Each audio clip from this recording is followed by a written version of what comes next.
Solve this equation, and I'll marry you. The words echoed through Hawthorne Ridge University's grandest lecture hall, dripping with mockery. Dr. Camilla Hartwell, brilliant, beautiful, untouchable, stood before 300 students, her emerald eyes fixed on the janitor who dared question her mathematics. Jonas Mercer held his mop like a shield, chalk dust on his calloused hands, his daughter's medical bills crushing him from the inside. He'd abandoned his PhD 5 years ago. Now he was nobody. But the equation on that board? She'd made a mistake, and he was about to prove it.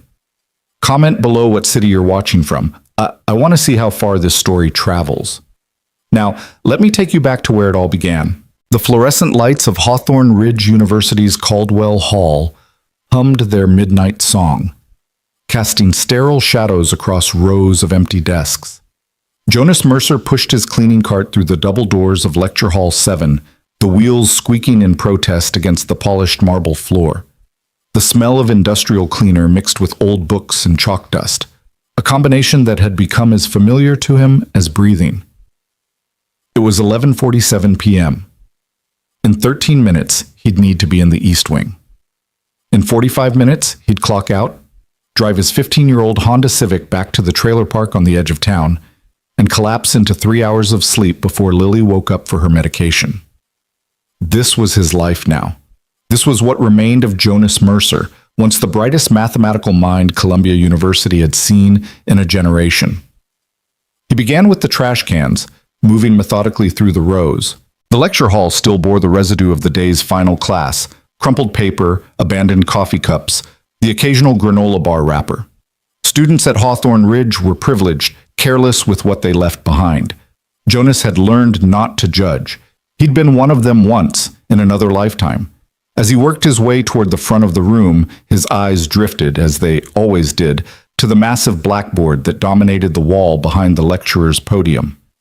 Dr. Camilla Hartwell's Advanced Differential Equations class had been the last to use this hall, and she never erased her work. It was a point of pride for her, leaving complex proofs on display like artwork in a gallery, a daily reminder to students and faculty alike of her intellectual superiority. Tonight's board was a masterpiece of mathematical notation. 3 panels of dense equations, tracking the solution to what Jonas immediately recognized as a boundary value problem in partial differential equations. His hand stilled on the trash bag. Despite himself, despite the exhaustion that lived in his bones, despite everything he'd lost and left behind, he couldn't help but follow the logic. First panel. The setup. Elegant, precise. Dr. Hartwell knew how to present a problem. Second panel. The transformation. Standard technique, executed flawlessly. Third panel. The integration by parts, the application of boundary conditions, Jonas froze. His eyes tracked back, following the manipulation in line 17. Then again, more slowly. His heart rate picked up. That old familiar sensation of spotting an error. The same feeling that had once driven him to spend 72 hours straight in the Columbia Mathematics Library, existing on coffee and the pure joy of discovery. She'd made a mistake. It was subtle, the kind of error that wouldn't be obvious to a graduate student or even most professors. In applying the boundary condition, she'd assumed continuity where the problem's parameters didn't guarantee it. The solution still worked, technically, but only for a restricted subset of cases. For the general problem she'd written at the top of the board, the approach would fail. Jonas stood there, mop in hand, staring at the blackboard of one of the most respected mathematicians in the country, and felt something he hadn't allowed himself to feel in 5 years. The urge to engage, to participate, to belong to the world of ideas again. He shouldn't. He knew he shouldn't. This wasn't his world anymore. He'd given up that right when he'd signed the withdrawal papers at Columbia, when he'd traded his doctoral research for a janitor's wage and health insurance that would cover Lily's prescriptions. But his hand was already moving toward his pocket, pulling out the stub of chalk he'd found last week, and kept for no reason he could articulate. His feet carried him to the board. Just a small note, he told himself. Just a gentle suggestion in the corner where Dr. Hartwell would see it tomorrow. And maybe remember that mathematics belonged to everyone who loved it, not just those who could afford to stay. The chalk touched the blackboard. What the hell do you think you're doing? The voice cracked through the lecture hall like a whip. Jonas spun around, chalk falling from his fingers, his heart hammering against his ribs. Dr. Camilla Hartwell stood in the doorway, her designer coat draped over her shoulders, her dark hair pulled back in a severe bun that emphasized the sharp angles of her face. At 34, she was the youngest tenured professor in Hawthorne Ridge's mathematics department, holder of 2 Fields Medal nominations, and author of 3 books that had revolutionized applied mathematics. She was also, Jonas noted with sinking dread, absolutely furious. I asked you a question.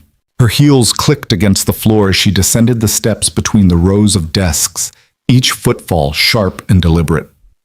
What gives you the right to touch my work? Dr. Hartwell, I'm sorry. I didn't mean to. You didn't mean to what? Vandalize my lecture materials? Pretend you understand mathematics because you've been mopping floors in this building long enough to recognize a few symbols? She reached the front of the room, her green eyes blazing. Do you have any idea how arrogant, how presumptuous it is for someone like you to think you can just... There's a mistake. The words left Jonas's mouth before he could stop them. Silence crashed over the lecture hall. Camilla's face went through several expressions in rapid succession: shock, disbelief, and then something darker. What did you just say? Jonas's mouth went dry.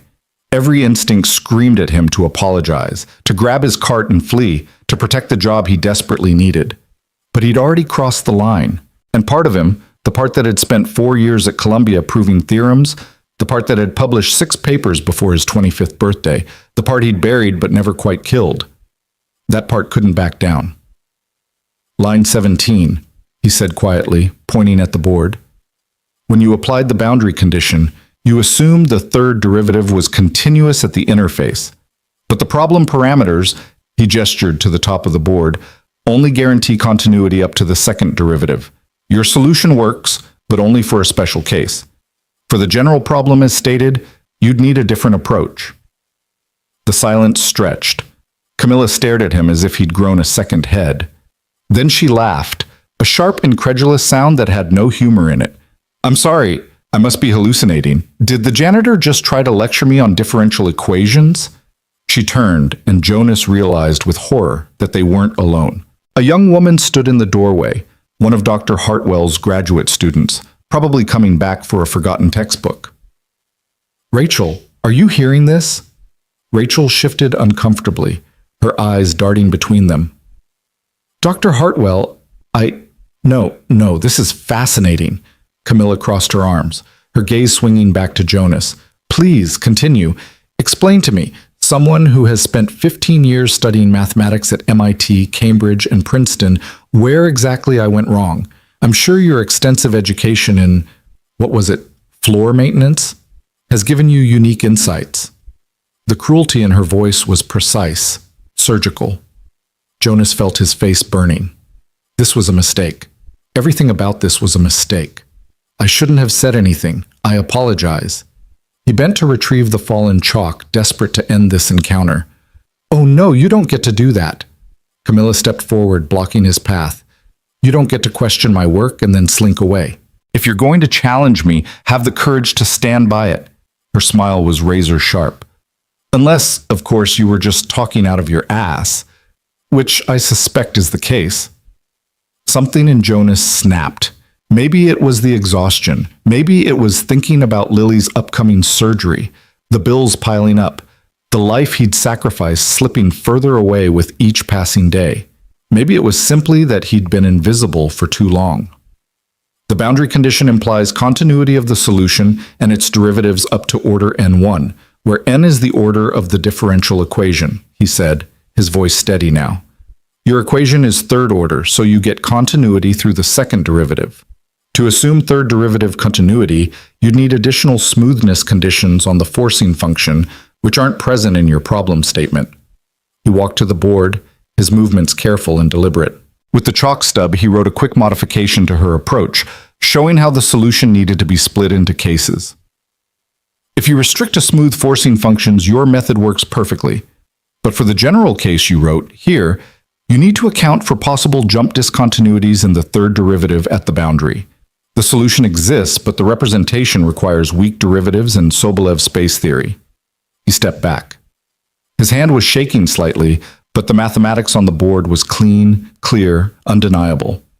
Camilla stared at the equations. Her face had gone pale, then flushed. Rachel, still frozen in the doorway, had pulled out her phone. Was she recording this? Where did you study? Camilla's voice was quiet now, dangerous. It doesn't matter. It matters to me. Where did you study? Jonas met her eyes. Columbia, PhD program in pure mathematics. I left before finishing. You left? She seized on the word like a weapon. You quit. And now you work as a janitor and think that gives you the right to... She stopped, her gaze sharpening. Wait, Jonas Mercer? His stomach dropped. She knew his name. How did she know his name? You published that paper on variational methods in 2019, the one that proposed an alternative to the Perlman approach for certain Ricci flow problems. Her eyes widened. Everyone thought you disappeared. The rumor was you'd had a breakdown, couldn't handle the pressure. I had a daughter, Jonas said flatly.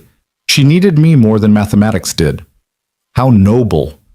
The sarcasm dripped from every syllable.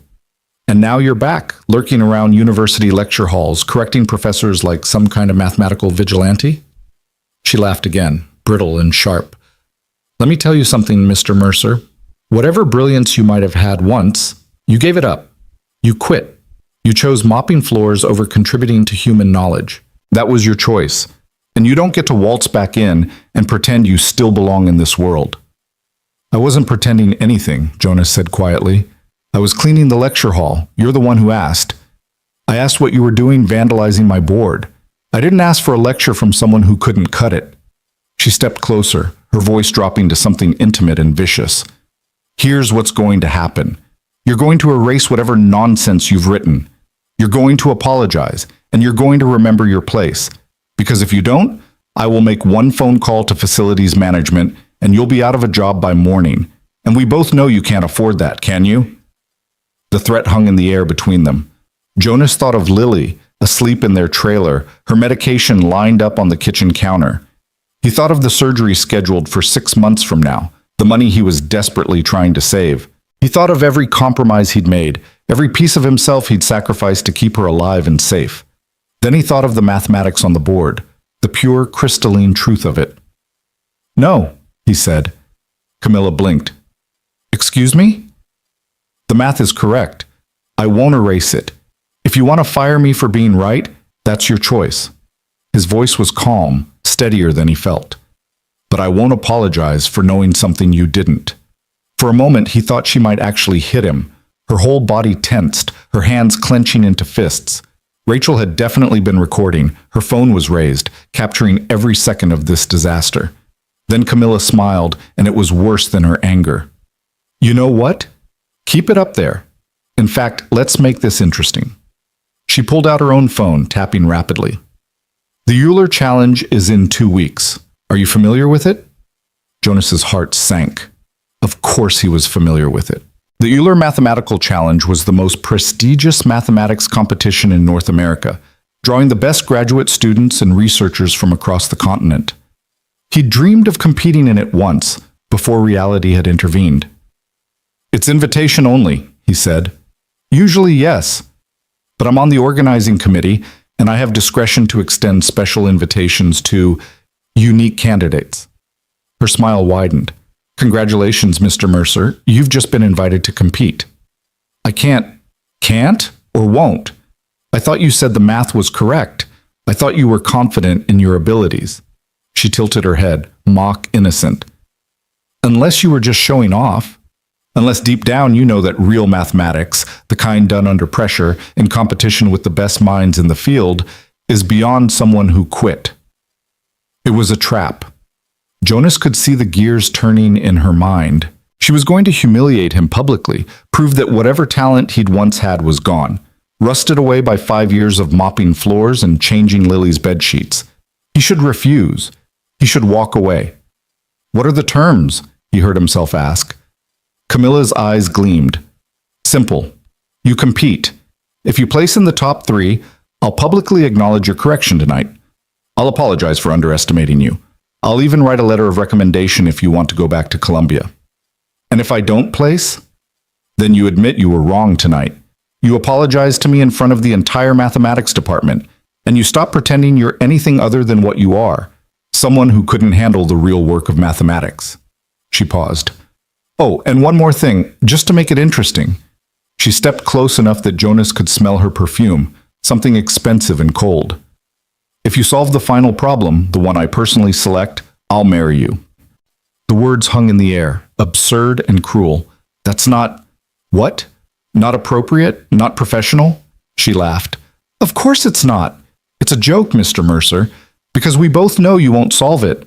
We both know you'll fail, and then everyone will see what I see, a washed-up almost PhD who couldn't hack it, playing pretend in the one place he still feels smart. Rachel had stopped recording, her face pale. This had gone far beyond an academic dispute. Jonas should have walked away. He should have protected his job, his daughter, his carefully maintained invisibility. But 5 years of swallowing his pride, 5 years of being invisible, 5 years of remembering what it felt like to matter, all of it crystallized into a single moment of clarity. I accept, he said.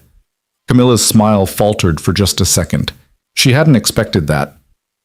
You're serious? Completely. I'll compete. I'll solve whatever problem you throw at me. And when I do, you'll keep your word. Oh, I'll keep my word. The smile returned, sharper now. The question is whether you'll keep yours. 2 weeks, Mr. Mercer. I hope you've been practicing, because I'm going to design something that will break you. She brushed past him, Rachel scurrying after her. At the doorway, Camilla paused, looking back. One more thing. That video Rachel took, it'll be all over campus by morning. Everyone's going to know about this. Everyone's going to be watching. There's no backing out now. Then she was gone, her heels echoing down the hallway.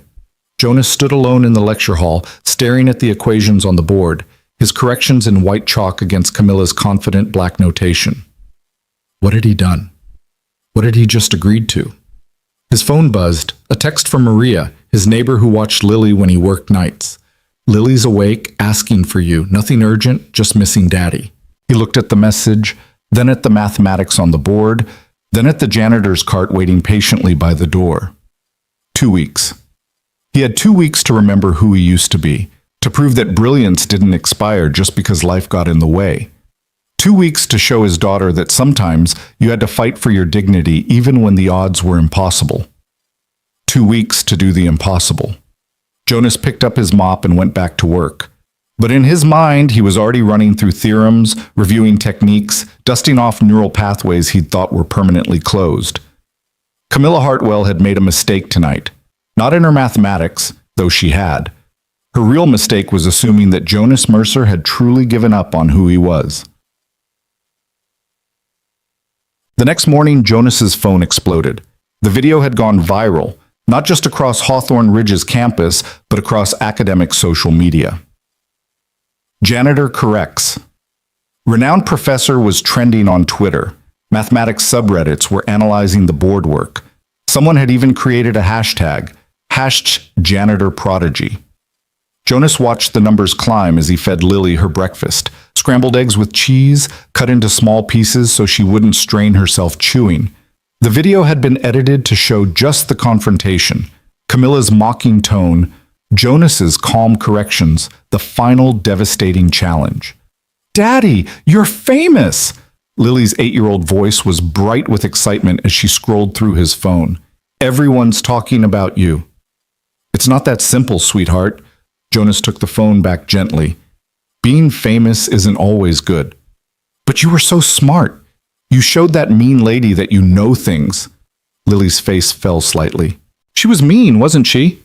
Jonas knelt down to her level. Lily looked so much like her mother, the same dark curls, the same warm brown eyes. Sarah had been gone for 3 years now, killed by a drunk driver on her way home from her second job. Some days Jonas could barely remember what her voice sounded like. Other days the grief hit him like a physical blow. She was scared, he said, finally.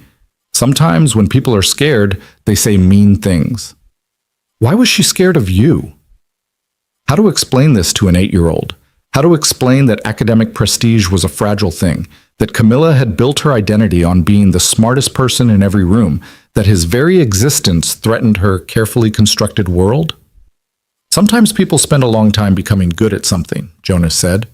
And when someone else is also good at it, someone they didn't expect, it makes them worried that maybe they're not as special as they thought. Lily considered this, absently picking at her eggs. She'd barely eaten half of them, but Jonas didn't push. Her appetite had been declining lately, another side effect of her condition. "Are you going to do the competition?" she asked. "I don't know, baby. It's complicated." "Because of me?" The question hit him like a punch to the gut. "What?" "No, Lily, why would you—" "I heard Mrs. Henderson talking to you last week about the surgery money, about how we don't have enough." Her voice was small, scared. "If you do the competition, you can't work. And if you can't work, we can't save money for my heart." Jonas pulled her into a hug, feeling her tiny body against his, the fragile bird bone lightness of her. "Listen to me. You are the most important thing in my entire world.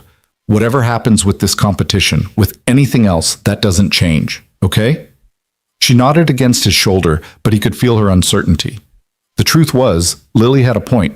The Euler Challenge was a week-long event, preliminary rounds, semifinals, and finals. He'd have to take unpaid leave from his janitorial job. They'd lose a week's wages, maybe two if he counted preparation time, money they desperately needed. But the prize for placing in the top three was $50,000. $50,000 would cover Lily's surgery completely, with money left over for the medication she'd need during recovery. It would buy them 6 months of security, maybe more. It was insane to think he could win. He hadn't done serious mathematics in 5 years, hadn't competed against other mathematicians in longer than that.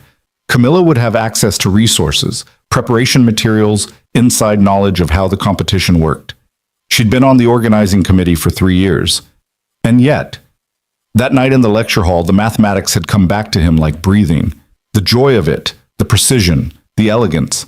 For those few minutes, he hadn't been Jonas Mercer, the janitor, struggling single father, invisible man. He'd been Jonas Mercer, the mathematician, the person he'd worked so hard to become before life had other plans. His phone buzzed again. Another message, but this one different from the flood of social media notifications. A blocked number. "Mr. Mercer. This is Dr. Celine March, head judge for the Euler Challenge. I saw the video. I'd like to speak with you before you make any decisions. Please call me at your earliest convenience." Jonas stared at the message. Celine March. Even out of the academic world, he knew that name. She was a legend, one of the greatest living mathematicians, known for her work in algebraic topology and her fierce advocacy for unconventional talent. She was also, Jonas remembered with a jolt, his former doctoral advisor at Columbia. The woman who'd tried to convince him to stay, who'd offered to help find funding, who'd looked at him with something like heartbreak when he'd signed the withdrawal papers. The woman he'd avoided for 5 years because facing her meant facing everything he'd lost. Jonas called her from the university library during his lunch break. The mathematics section was on the 4th floor, dusty and underpopulated. Students at Hawthorne Ridge preferred digital resources. Up here, surrounded by decades of accumulated knowledge, Jonas could almost pretend he belonged. Dr. March answered on the first ring. "Jonas, it's good to hear your voice." He'd forgotten how warm she sounded, how much like a grandmother despite being one of the most intimidating intellects in modern mathematics. "Dr. March, I wasn't expecting to hear from you." "No, I imagine not. You've been quite good at disappearing." No accusation in her tone, just statement of fact. "But it seems you've reappeared rather spectacularly. That video has caused quite a stir." "I didn't mean for that to happen." "I know you didn't, which is part of why I'm calling." A pause, the sound of papers rustling. "Jonas, I need to ask you something directly. Did Camilla Hartwell truly challenge you to compete in the Euler Challenge, or is that social media exaggeration?" "She did." "With the marriage condition?" Despite everything, Jonas almost laughed. "That part was a joke, a cruel one, but a joke. The real terms are simpler. If I place top 3, she acknowledges she was wrong. If I don't, I apologize and admit I've lost whatever ability I had." Dr. March was quiet for a moment.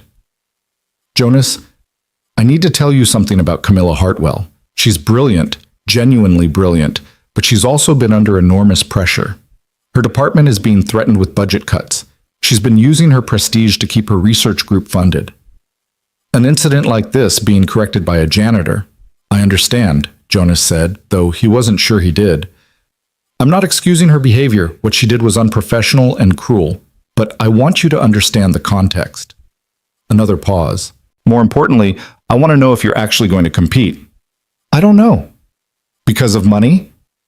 How did you Jonas, I was your advisor. I know why you left. Your daughter's medical expenses, your wife's death, the impossible choice between your career and your family. I know all of it, and I'm sorry I didn't do more to help you then. Jonas closed his eyes, gripping the phone tighter. There was nothing you could have done. Perhaps, but there's something I can do now. The Euler Challenge offers a fellowship to anyone who places in the top 3, $50,000 plus a research position. If you compete and win, it could change your life. If I win, Dr. March, I haven't done serious mathematics in 5 years. I watched that video, Jonas. I saw your board work. You haven't lost a damn thing. Her voice turned fierce. You know what I see when I look at you? I see the same young man who walked into my office 7 years ago with a completely novel approach to variational problems. The same person who published 6 papers before most PhD students had finished their coursework. You didn't lose your ability. You put it aside for something more important. That's not the same thing. I have a daughter to take care of. I can't risk my job for it. For what? For pride? For mathematics? For the chance to show the world, and more importantly, show yourself, that you still matter? She softened. Jonas, I understand you're scared. I understand the stakes. But let me ask you this. What will you tell Lily when she's older? Will you tell her that when someone challenged you, when someone tried to make you feel small, you walked away? Or will you tell her that you fought? The words hit home harder than Jonas expected. He thought of Lily this morning, worried that she was holding him back. He thought of the years ahead, watching his daughter grow up, trying to teach her to be brave when he'd chosen safety over everything else. The competition is in 2 weeks, he said finally. Even if I wanted to compete, I couldn't prepare in time, not while working full-time. What if you didn't have to work? Dr. March, I've already spoken to the Euler Challenge Committee. If you agree to compete, we'll provide a preparation stipend. 2 weeks' wages, enough to cover your lost income plus your daughter's expenses. You'd have time to study, to remember, to get ready. Jonas's hands were shaking. Why would you do that? Because mathematics needs people like you, Jonas. Not just the ones who can afford to stay. Not just the privileged ones with trust funds and family money. Mathematics needs the people who fight for it, who choose it even when it costs them everything. Dr. March's voice cracked slightly. And because I failed you once, I'm not going to fail you again. This is insane, Yes, it probably is. But I've been in mathematics for 43 years, and I can tell you that the greatest mathematicians are always a little insane. They're the ones who see problems no one else sees, who refuse to accept that something is impossible, who keep pushing even when the whole world tells them to stop. Jonas looked around the empty library floor at the books that represented centuries of human knowledge, all that accumulated brilliance. Somewhere in this building, Camilla Hartwell was probably in her office, secure in her position, confident that she'd already won. If I do this, he said slowly, and I fail, then you fail. And Lily will see that her father tried, that he stood up for himself, that he didn't let anyone make him feel less than he is. Is that really worse than walking away? No, it wasn't worse. It was terrifying, but it wasn't worse. Okay, Jonas said, I'll compete. Good. He could hear the smile in Dr. March's voice. Now, let's talk about how we're going to make sure you win. The next 2 weeks were a blur. Jonas requested leave from his janitorial supervisor, a confused man named Rick, who'd probably never expected his most reliable employee to need time off for a mathematics competition.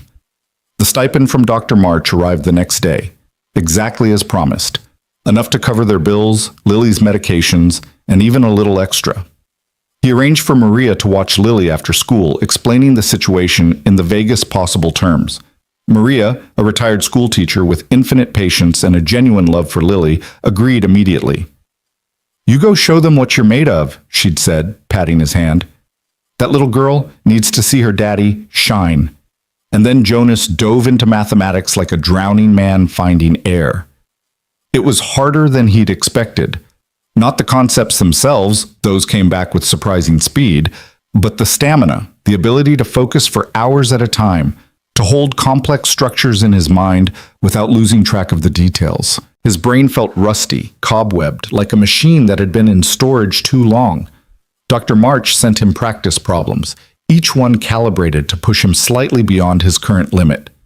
They spoke on the phone every evening, sometimes for hours, walking through solutions, discussing strategy, remembering the pure joy of mathematical discovery. "You're going to see 3 types of problems," she explained on day 4. "Classical problems that test your technical knowledge. These are about speed and accuracy. Creative problems that require novel approaches. These are about insight. And then there's the final problem, the one Camilla chooses." "Yes, Jonas, I need you to understand something about the final problem. It's not just about difficulty. It's about breaking people. Every year, the head judges select something that will separate the truly exceptional from the merely excellent. Camilla will have input on this year's problem, and given your situation, she'll choose something designed specifically to defeat you. That doesn't seem fair." "It's not, but mathematics rarely is." Dr. March sighed. "The good news is that I know how Camilla thinks. She's a classical analyst, elegant, rigorous, but somewhat orthodox in her approach. She'll choose something that plays to her strengths, which means partial differential equations or variational methods, which are also my strengths." Exactly. She's too proud to choose something outside her expertise, even if it would be strategically smarter. That's your advantage. Jonas spent his mornings in the university library, working through old competition problems. Afternoons he spent with Lily, helping with homework, playing games, trying to pretend that his stomach wasn't in knots about what was coming. Evenings, after she fell asleep, he studied, pushing through exhaustion, filling notebook after notebook with calculations, feeling his mind slowly rewire itself back into the patterns of deep mathematical thought. On day 7, he ran into Camilla. It was inevitable, really. Hawthorne Ridge wasn't that large a campus, and Jonas had been spending time in the mathematics building. He'd just finished a session in the graduate student lounge, a small act of defiance, studying in space he wasn't technically supposed to use, when she appeared in the doorway. "Mr. Mercer." Her voice was carefully neutral, but her eyes were cold. "I heard you'd been haunting our building, preparing for your humiliation?" Jonas closed his notebook. "Just studying." "How noble. Tell me, is your daughter aware that you're about to embarrass yourself in front of the entire mathematical community? Does she know that after you fail, you'll have to grovel and apologize, and probably lose your job anyway because no one will take you seriously anymore?" "Lily knows I'm competing. She's proud of me." Something flickered across Camilla's face. Surprise, discomfort. It vanished quickly. "Pride won't pay for her medical bills." "No, the $50,000 prize will." Camilla laughed, sharp and cutting. "You actually think you're going to win. That's adorable. Jonas, let me explain something to you. I have spent 3 years studying how the Euler challenge works. I know every judge, every format, every type of problem they favor. I have been preparing for this competition for months. You have 2 weeks. "Then why are you here?" Jonas asked quietly. "If you're so confident I'll fail, why bother threatening me?" Her jaw tightened. "I'm not threatening you. I'm warning you. There's still time to back out. Tell everyone you reconsidered, that you realized you were out of your depth.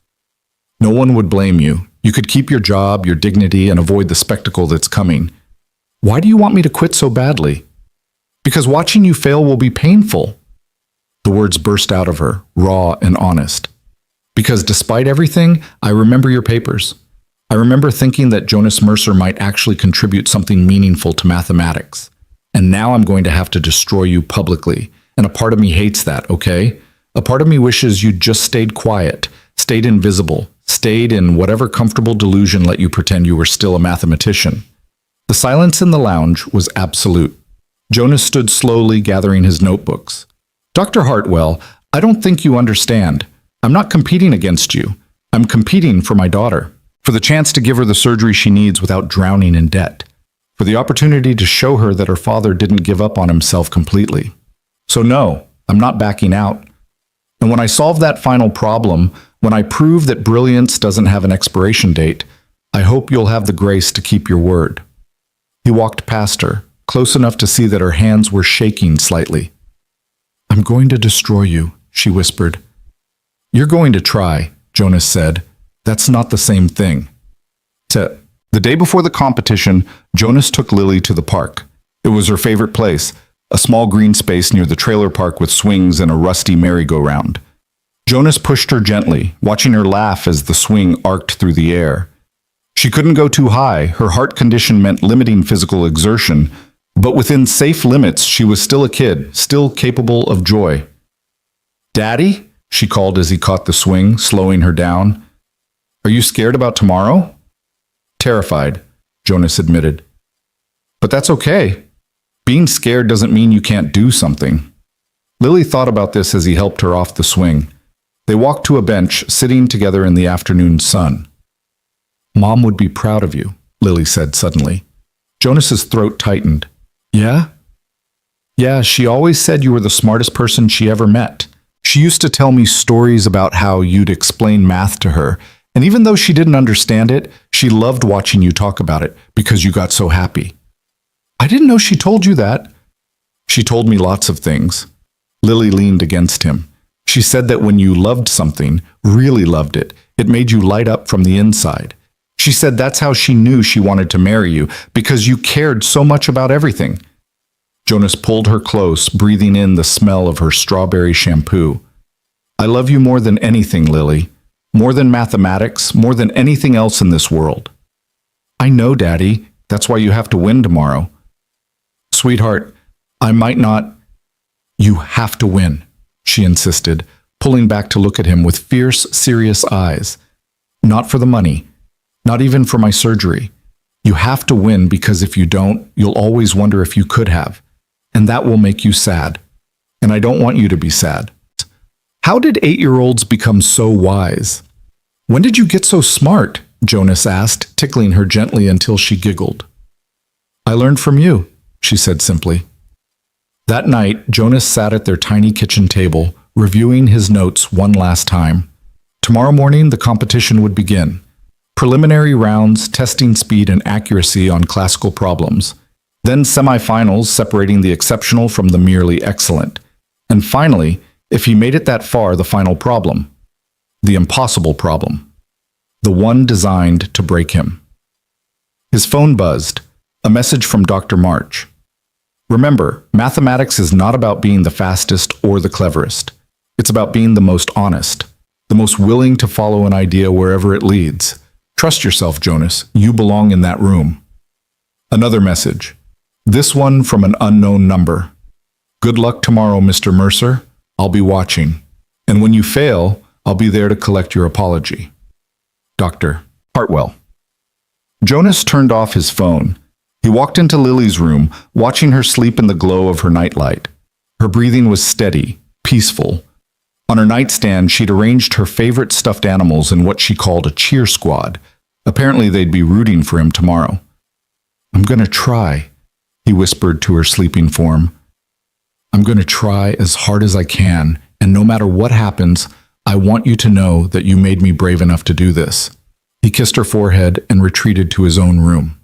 Sleep, when it finally came, was restless and full of dreams about equations that twisted into impossible shapes, about lecture halls that stretched into infinity, about Camilla's mocking smile and the weight of expectations he could never quite carry.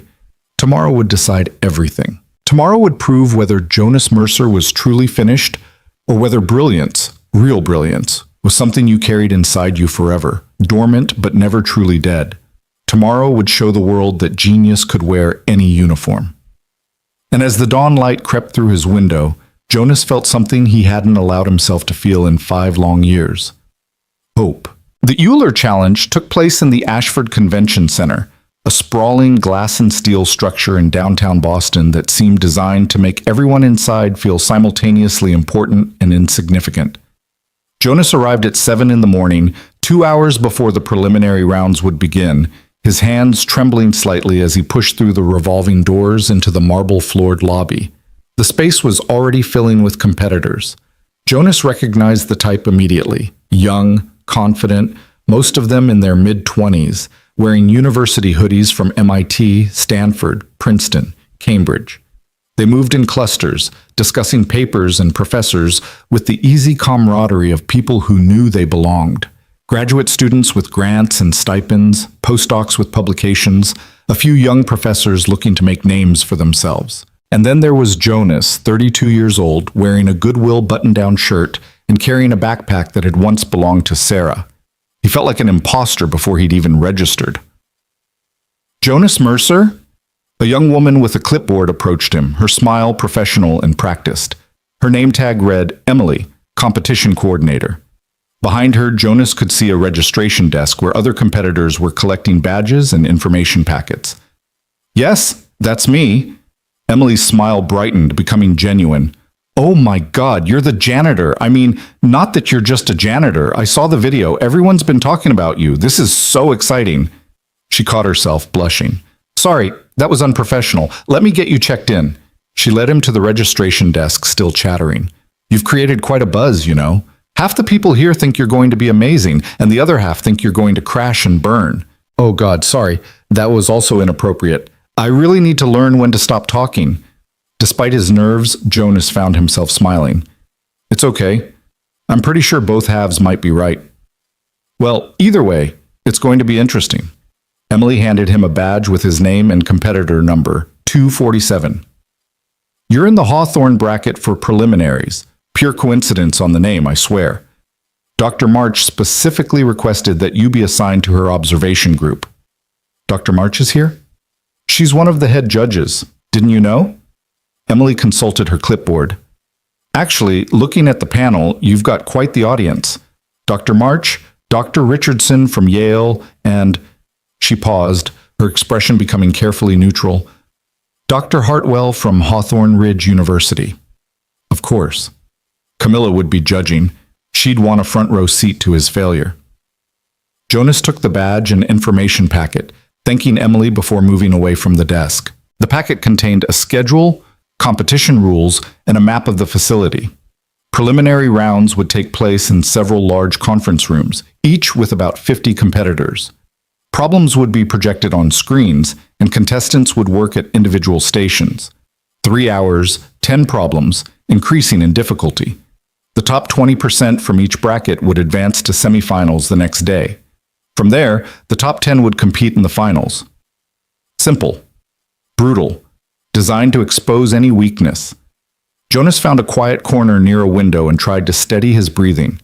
He'd spent 2 weeks preparing, but now, surrounded by people half his age who'd never left academia, never spent 5 years mopping floors and wondering if they'd completely wasted their potential, the old doubts came flooding back. You look like you might throw up. Jonas turned to find a young man, early 20s, wearing a Berkeley hoodie, grinning at him. He had the kind of face that had probably never known real worry, all easy confidence and assumptions of success. Just nervous, Jonas said. First time at the Euler Challenge? The young man extended his hand. Alex Chen, third-year PhD at Berkeley, specializing in algebraic geometry. Jonas Mercer. He shook the offered hand, noting the firmness of the grip, the way Alex's eyes cataloged him, making assessments. Wait, Mercer, you're the janitor guy. Alex's grin widened. Dude, that video was insane. Is it true that Dr. Hartwell actually challenged you to marry her if you win? That part was a joke. Still, ballsy move calling her out like that. Everyone here's been taking bets on whether you'll make it past preliminaries. Alex seemed to realize how that sounded. No offense, man. It's just, you're kind of the underdog story, and people love that shit. What are the odds? On you making it through? 3-1 against. But hey, I put $20 on you making semifinals, so prove me right, yeah? Before Jonas could respond, a chime sounded through the lobby's speaker system. A calm, professional voice announced, "Good morning, competitors. Preliminary rounds will begin in 30 minutes. Please proceed to your assigned brackets. Electronic devices must be surrendered at the door. Best of luck to everyone." The lobby erupted into motion. Alex clapped Jonas on the shoulder. "See you on the other side, maybe," and disappeared into the crowd. Jonas followed the flow of people toward the Hawthorne bracket room, his heart hammering against his ribs. The conference room was enormous, filled with rows of individual workstations, each equipped with a desk, chair, blank paper, pencils, and a small digital timer. At the front of the room, 3 judges sat at an elevated table. Dr. March, looking serene and encouraging, Dr. Richardson, a stern-faced man in his 60s, and Camilla Hartwell, who spotted Jonas immediately and smiled like a predator watching prey enter its territory. Jonas found his station, number 247, near the middle of the room, and sat down. Around him, other competitors were settling in, some doing breathing exercises, others reviewing notes until the last possible moment. A young woman 2 stations over was crying silently, already overwhelmed. A man near the front looked like he might actually be meditating. "Welcome to the preliminary round of the Euler Mathematical Challenge." Dr. March's voice carried through the room without need for amplification. She stood, commanding attention effortlessly. "You are here because you represent the finest mathematical minds of your generation. Over the next 3 hours, you will face 10 problems designed to test your technical knowledge, creative thinking, and ability to perform under pressure. The top 20% will advance to semifinals. The rest will leave with our gratitude and respect for competing." She paused, her gaze sweeping the room. When her eyes found Jonas, she nodded almost imperceptibly. "Remember, mathematics is not a race. Speed without understanding is worthless. Take your time, trust your knowledge, and show us what you can do." Another pause. "Dr. Richardson will now review the rules." Richardson stood, all business. "No collaboration, no electronic devices, no reference materials beyond what's provided. You may use any solution method you wish, but your work must be shown completely. Partial credit will be awarded for correct methodology, even with computational errors. When you complete a problem, place your solution in the envelope at your station. You may leave when all 10 envelopes are sealed or when time expires. Questions?" No one raised their hand. "Very well. Timers will begin in 60 seconds. First problem will display momentarily." Richardson sat down. Camilla remained standing. "One final note," she said, her voice silk over steel. "This competition has a proud tradition of excellence.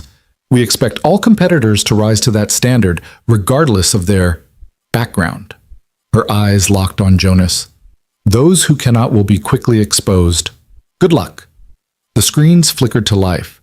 Jonas's timer beeped softly, beginning its countdown. 03 1 The first problem appeared. It was a classical differential equation, the kind Jonas had solved 1,000 times in graduate school.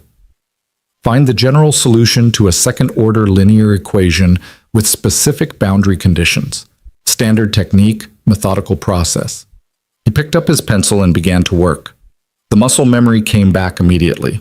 Setting up the characteristic equation, finding the roots, applying the boundary conditions to determine constants. His hand moved across the paper in smooth, practiced motions. 7 minutes later, he sealed his first envelope. Around him, other competitors were still working. Good. He was keeping pace. The second problem was trickier, a combinatorial question about graph theory, requiring insight more than raw computation. Jonas stared at it for a moment, letting his mind relax, refusing to force the solution. Then he saw it. A symmetry in the problem structure that reduced the complexity dramatically. 12 minutes. Third problem. Integration by parts with a nasty trigonometric substitution. Tedious but straightforward. 9 minutes. Fourth problem.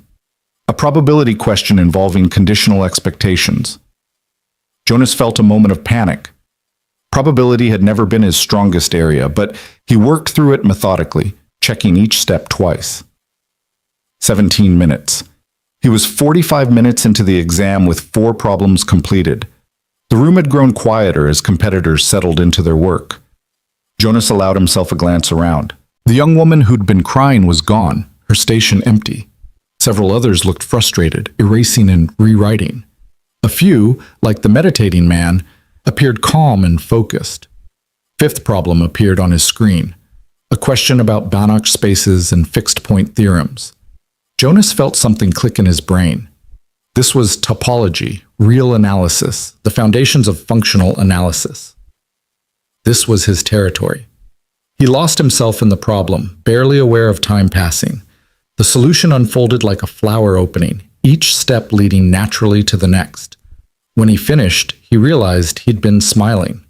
23 minutes, but it had felt like 5. Halfway through. 5 more problems. The sixth problem was computational, a nasty determinant calculation that required careful organization.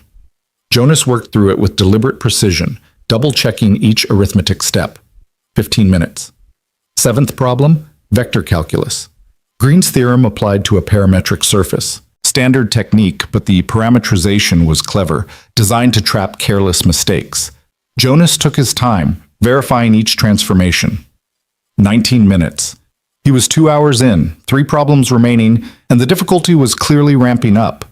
The eighth problem made him pause. It was a question about measure theory, specifically about constructing a non-measurable set. The problem was asking him to prove something that seemed almost deliberately counterintuitive. Jonas sat back, thinking. This wasn't about computation. This was about understanding the deep structure of mathematics, about seeing why certain pathological objects must exist. He thought about the axiom of choice, about well-ordering, about the construction that Vitali had first proposed over a century ago. And then he had it. The solution poured out of him, not through calculation but through pure logical argumentation, each step built on the previous, constructing the impossible set piece by piece. When he finished, he felt the same satisfaction he'd felt years ago at Columbia, proving something that felt almost like magic. 31 minutes. 2 problems left. 48 minutes remaining. The ninth problem appeared, and Jonas felt his stomach drop. It was a question about operator theory in infinite dimensional spaces, specifically about spectral decomposition of non-self-adjoint operators. This was advanced material, the kind of thing that would appear in a second-year graduate course. The problem was asking him to characterize the spectrum and prove certain properties about eigenvalue distribution. Jonas stared at the problem, his mind racing. He knew the theory, had studied it years ago, but the specific techniques were fuzzy, buried under 5 years of disuse. He started writing, developing the basic framework, but kept hitting walls. His first approach failed. His second led to a contradiction. The timer clicked below 30 minutes. Around him, other competitors were sealing envelopes, some standing to leave. A few looked triumphant, others looked defeated. Jonas forced himself to focus, to ignore everything except the mathematics in front of him. What if he transformed the problem? Instead of working in the original space, what if he embedded it in a larger space where the operator became self-adjoint? Then he could use standard spectral theory and project back. His pencil flew across the paper. The approach was working, the pieces falling into place. He could feel it coming together, that distinctive sensation of a solution crystallizing from chaos. 23 minutes left when he sealed the ninth envelope. 1 problem remaining. Jonas's hands were shaking slightly as the 10th problem loaded. This was it. The problem that would separate the top performers from everyone else. The one designed to be genuinely difficult. The screen displayed a question about variational calculus and partial differential equations. Find the critical points of a certain functional defined on a Sobolev space, characterize their stability, and prove existence of a global minimizer under specific boundary conditions. Jonas read it twice, then a third time. This was a research-level problem, the kind of thing that might appear in a journal paper. The functional was unusual, with a non-standard growth condition that made classical techniques fail. The boundary conditions were exotic, involving normal derivatives in a way that complicated the variational framework. This was exactly the kind of problem Camilla would design. 17 minutes left. Jonas began to work, trying standard approaches. Energy methods failed because of the growth condition. Direct minimization didn't work because of the boundary terms. Compactness arguments ran into trouble because the functional wasn't coercive in the obvious way. 10 minutes. The room had emptied considerably. Maybe 20 competitors remained, all hunched over their final problems. Jonas could feel Camilla's eyes on him, could imagine her satisfaction as he struggled. 7 minutes. He needed a different approach, something unconventional. He thought about the boundary conditions, about how they interacted with the functional. What if instead of treating them as constraints, he incorporated them into the functional itself through a Lagrange multiplier? Then the problem transformed into 5 minutes. His pencil moved faster, sketching the argument. It wasn't complete. There were technical details he'd need to verify, but the core insight was there. The transformed problem had better properties. The functional became coercive in the modified space. Compactness arguments worked. 2 minutes. He was writing as fast as he could, laying out the framework, indicating where the detailed computations would go. Not a complete solution, but a clear path to one, demonstrating understanding of the deep structure. Time! Dr. Richardson's voice rang out. Jonas sealed the envelope, his heart pounding. He'd finished, barely, but had he gotten it right? The final problem was still fuzzy in places, built more on intuition than rigorous proof. Around him, the remaining competitors were sealing their envelopes, some looking relieved, others devastated. Jonas stood on shaking legs and carried his envelopes to the collection box at the front of the room. As he approached, Camilla stood, intercepting him. "Well, well, you actually finished." Her voice was low enough that only he could hear. "Let's see if any of it is correct. Judges will review solutions over lunch. Results will be posted at 2 p.m. She smiled. "I do hope you have a backup plan for when you don't advance." Jonas met her eyes. "See you at semifinals, Dr. Hartwell." He walked past her, out of the conference room, into the lobby that now felt surreal and dreamlike. His legs barely carried him to a bench near the windows. He collapsed onto it, suddenly aware of how exhausted he was, how much mental energy he'd just expended. His phone, retrieved from the electronic device check, buzzed immediately with messages. Lily. "Good luck, Daddy. Me and my cheer squad are thinking about you." Maria. "However it goes, you should be proud. You showed up, Dr. March. I watched you work. You have nothing to be ashamed of, regardless of outcome." And one more, from Alex Chen. "Dude, that last problem was insane. Nobody finished it properly. You looked like you were having a mental breakdown at your desk. Want to grab lunch?" Jonas declined lunch, too nervous to eat. Instead, he found a quiet corner and pulled out his phone, video calling Lily. Her face filled the screen, beaming. "Daddy, how did it go? Did you win?" "It's not about winning yet, sweetie. That was just the first round. I won't know if I advance until this afternoon." "But did you feel smart? Did you feel like yourself again?" The question struck him hard. "Yeah," he said quietly. "Yeah, I did." "Then you already won." Lily held up one of her stuffed animals, a threadbare rabbit named Mr. Hoppers. "See? The cheer squad says you're doing great." They talked for a few more minutes, Lily chattering about her day at school, about how Mrs. Henderson had made cookies, about the drawing she'd made of Jonas being a math superhero. Her joy, her absolute faith in him, was both sustaining and terrifying. When they disconnected, Jonas sat in his corner and waited. The lobby gradually refilled as lunch hour ended. Competitors returning, clustering in groups, sharing war stories about the preliminary problems. Jonas caught fragments of conversation. "That last problem was impossible. I just wrote down the setup and hoped for partial credit. Totally choked on the measure theory question, couldn't remember the construction. Did you see the janitor guy? He looked like he was going to pass out." At 1:50 p.m., Emily appeared with her clipboard, accompanied by several assistants carrying printed sheets. They moved to different points in the lobby, posting results on bulletin boards. The crowd surged forward. Jonas stayed where he was, unable to move. His heart was hammering so hard he felt dizzy. This was it. This would determine whether he continued or went home to apologize to Camilla, to admit publicly that he'd been wrong about himself, that 5 years away had erased whatever talent he'd once had. He thought about Lily's surgery, about the $50,000 that could change their lives. He thought about Dr. March's faith in him, about the 2 weeks of preparation, about everything writing on a piece of paper being posted on a bulletin board. Someone in the crowd shouted, "Holy shit, the janitor made it! He's in the top 15!" The noise level exploded. Jonas stood on unsteady legs and pushed through the crowd to the Hawthorne bracket results. There, on the list of 25 advancing competitors out of 125 who'd started, he found his name, Mercer, Jonas, number 247, advanced, rank 825. He'd placed eighth out of 125 competitors from the top mathematics programs in the country. The world spun slightly.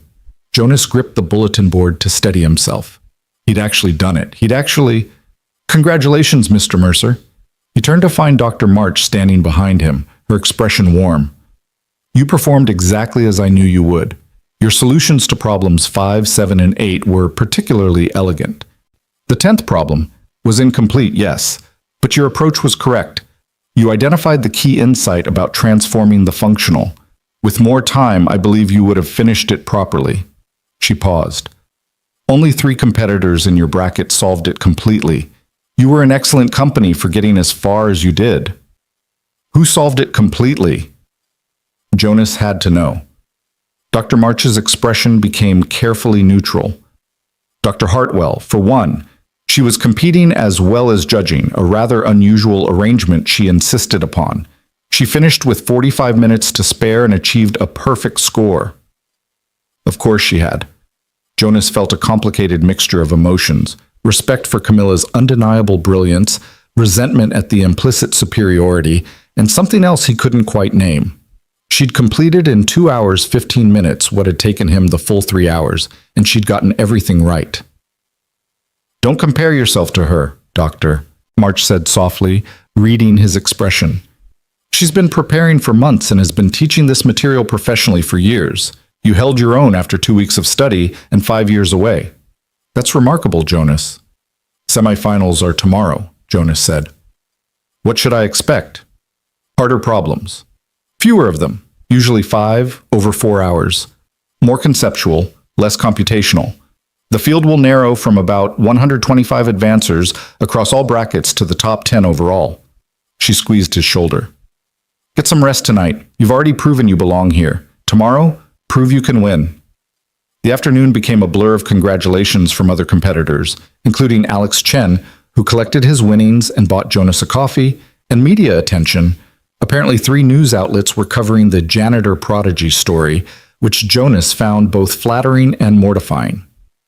Through it all, Jonas kept catching glimpses of Camilla. She moved through the crowds like royalty, accepting congratulations on her perfect preliminary score, granting brief interviews to reporters. But occasionally Jonas would catch her looking at him with an expression he couldn't quite read. Not hatred, not quite contempt. Something more complicated. At one point, their paths crossed near the registration desk. 8 out of 125, Camilla said without preamble. Better than I expected, still not good enough. Good enough to advance. To semifinals, yes, where the real competition begins.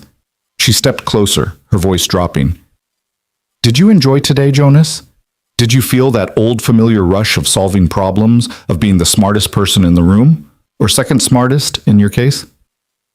I felt like I was doing what I was meant to do. And tomorrow, when the problems become impossibly hard, when you realize that talent without constant practice is nothing, when you crash out of semifinals and have to watch the finals from the audience, how will you feel then? Jonas met her gaze steadily. I'll feel proud that I tried. Can you say the same?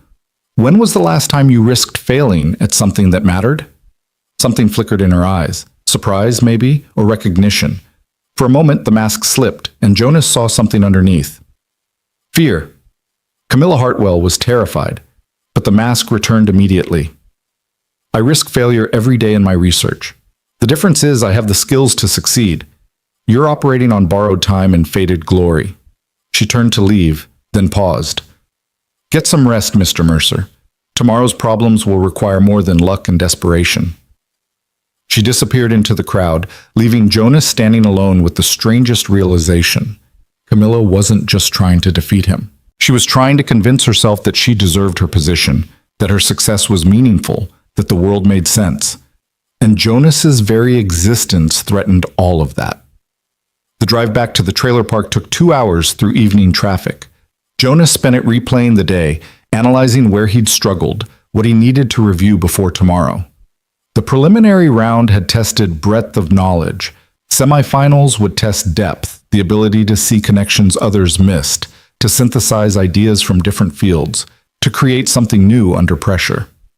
When he finally pulled up to their trailer, Maria was waiting on the steps, Lily asleep on her lap. "She insisted on waiting up for you," Maria whispered, helping Jonas carry Lily inside. "But she crashed about 20 minutes ago. She was so excited, kept telling everyone at school that her daddy was going to win a math competition." Jonas settled Lily into her bed, pulling the covers up carefully. Her cheer squad of stuffed animals was arranged around her pillow, standing guard. He kissed her forehead, breathing in the sweet smell of her strawberry shampoo. "I made it through," he whispered. "One more day, sweetheart. Just one more day." In the kitchen, Maria had left him a plate of food covered in foil. He ate mechanically, barely tasting it, his mind already moving forward to tomorrow's challenges. He needed to review topology, category theory, maybe some advanced probability. The semifinals would pull from areas that required genuine mathematical maturity, not just technical skill. His phone buzzed. "Dr. March, proud of you today. Sleep well. Tomorrow we find out if you're good or if you're great." Another message, this one from a blocked number. "You got lucky today. The problems were easier than usual. Tomorrow will expose you for what you really are. A failure who couldn't handle the pressure then and can't handle it now. Sweet dreams." CH.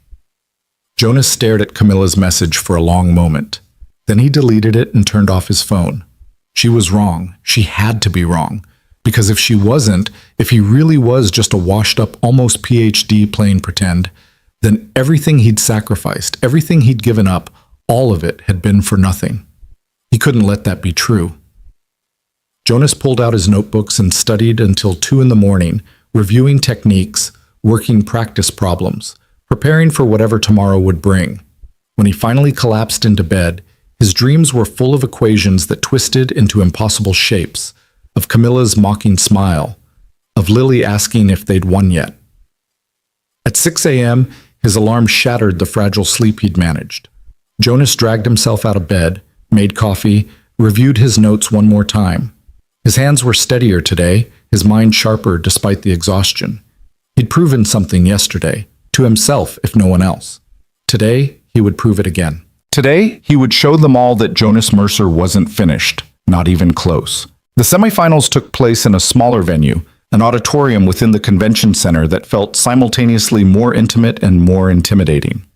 Instead of individual workstations scattered across a massive conference room, the 125 advancing competitors sat at long tables arranged in a semicircle facing a stage where the judges presided. Giant screens on either side of the stage would display the problems. The setup felt less like an exam and more like a performance, with everyone visible to everyone else. Jonas took his assigned seat near the middle of the third row, acutely aware of the camera's position throughout the room. The Euler Challenge had always been prestigious, but this year's Janitor prodigy narrative had attracted unprecedented media attention. A live stream was running, thousands of people watching in real time. Jonas tried not to think about that, tried to focus on the mathematics ahead, but the weight of all those eyes made his skin crawl. "Ladies and gentlemen, welcome to the semifinal round," Dr. Richardson's voice boomed through the auditorium's sound system. He stood at the center of the stage, flanked by Dr. March on his left and Camilla on his right. "Today you will face 5 problems over 4 hours. These problems are designed to test not merely your technical knowledge, but your ability to synthesize ideas from multiple fields, to see connections that are not obvious, and to create novel approaches to unfamiliar situations." He paused, letting the words sink in. Around Jonas, competitors shifted nervously. A young man to his left was breathing too fast, already on the edge of panic. A woman across the aisle sat perfectly still, eyes closed, centering herself.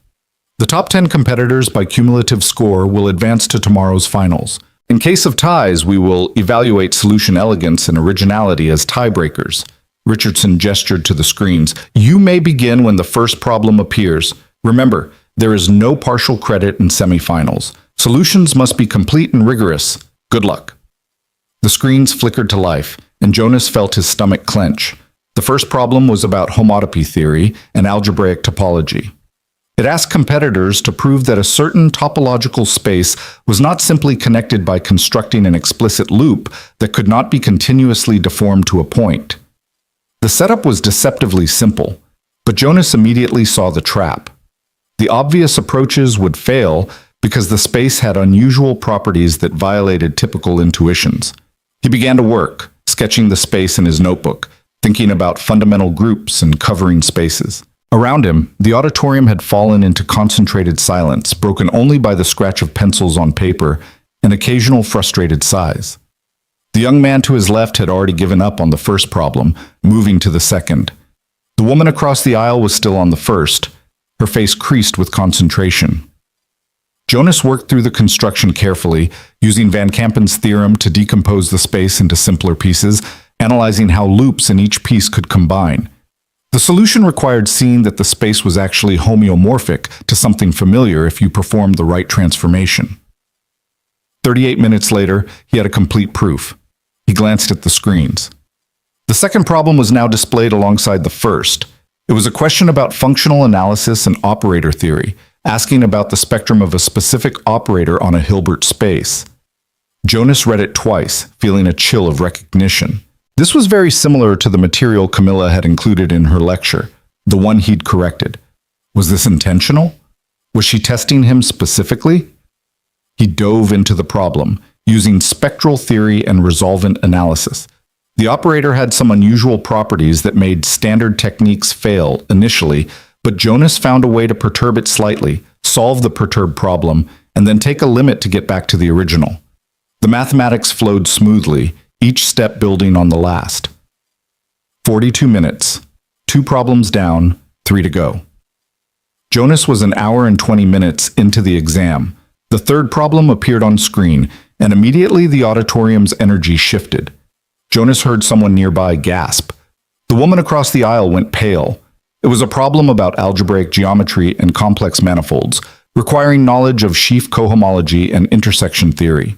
The question was asking competitors to compute certain characteristic classes for a manifold defined by a system of polynomial equations. This was advanced graduate-level material, the kind of thing that would appear in a doctoral dissertation. Jonas stared at the problem, his mind racing. He knew the basic theory, had studied it years ago in a topics course at Columbia, but the specific techniques were hazy. Sheaf cohomology was notoriously technical, full of abstract machinery that required constant practice to wield effectively. He started writing anyway, developing what he could remember. The key was to use a spectral sequence to relate different cohomology groups, but the details kept slipping away from him. He'd write a few lines, realize he'd made an error in applying the machinery, erase, and start over.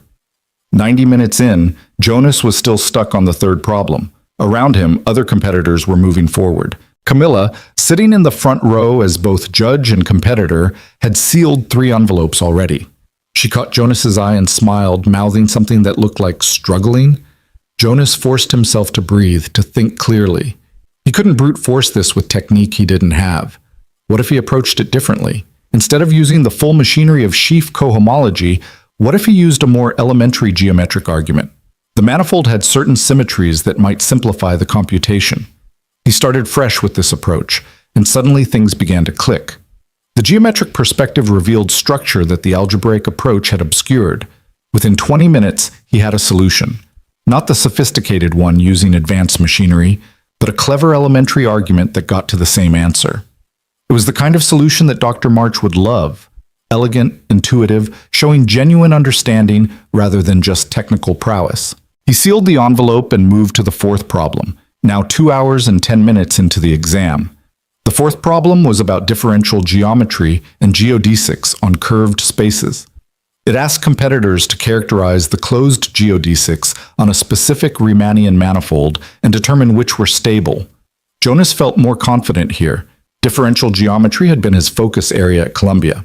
He worked through the calculus of variations, computed the second variation formula. Analyze the Morse index.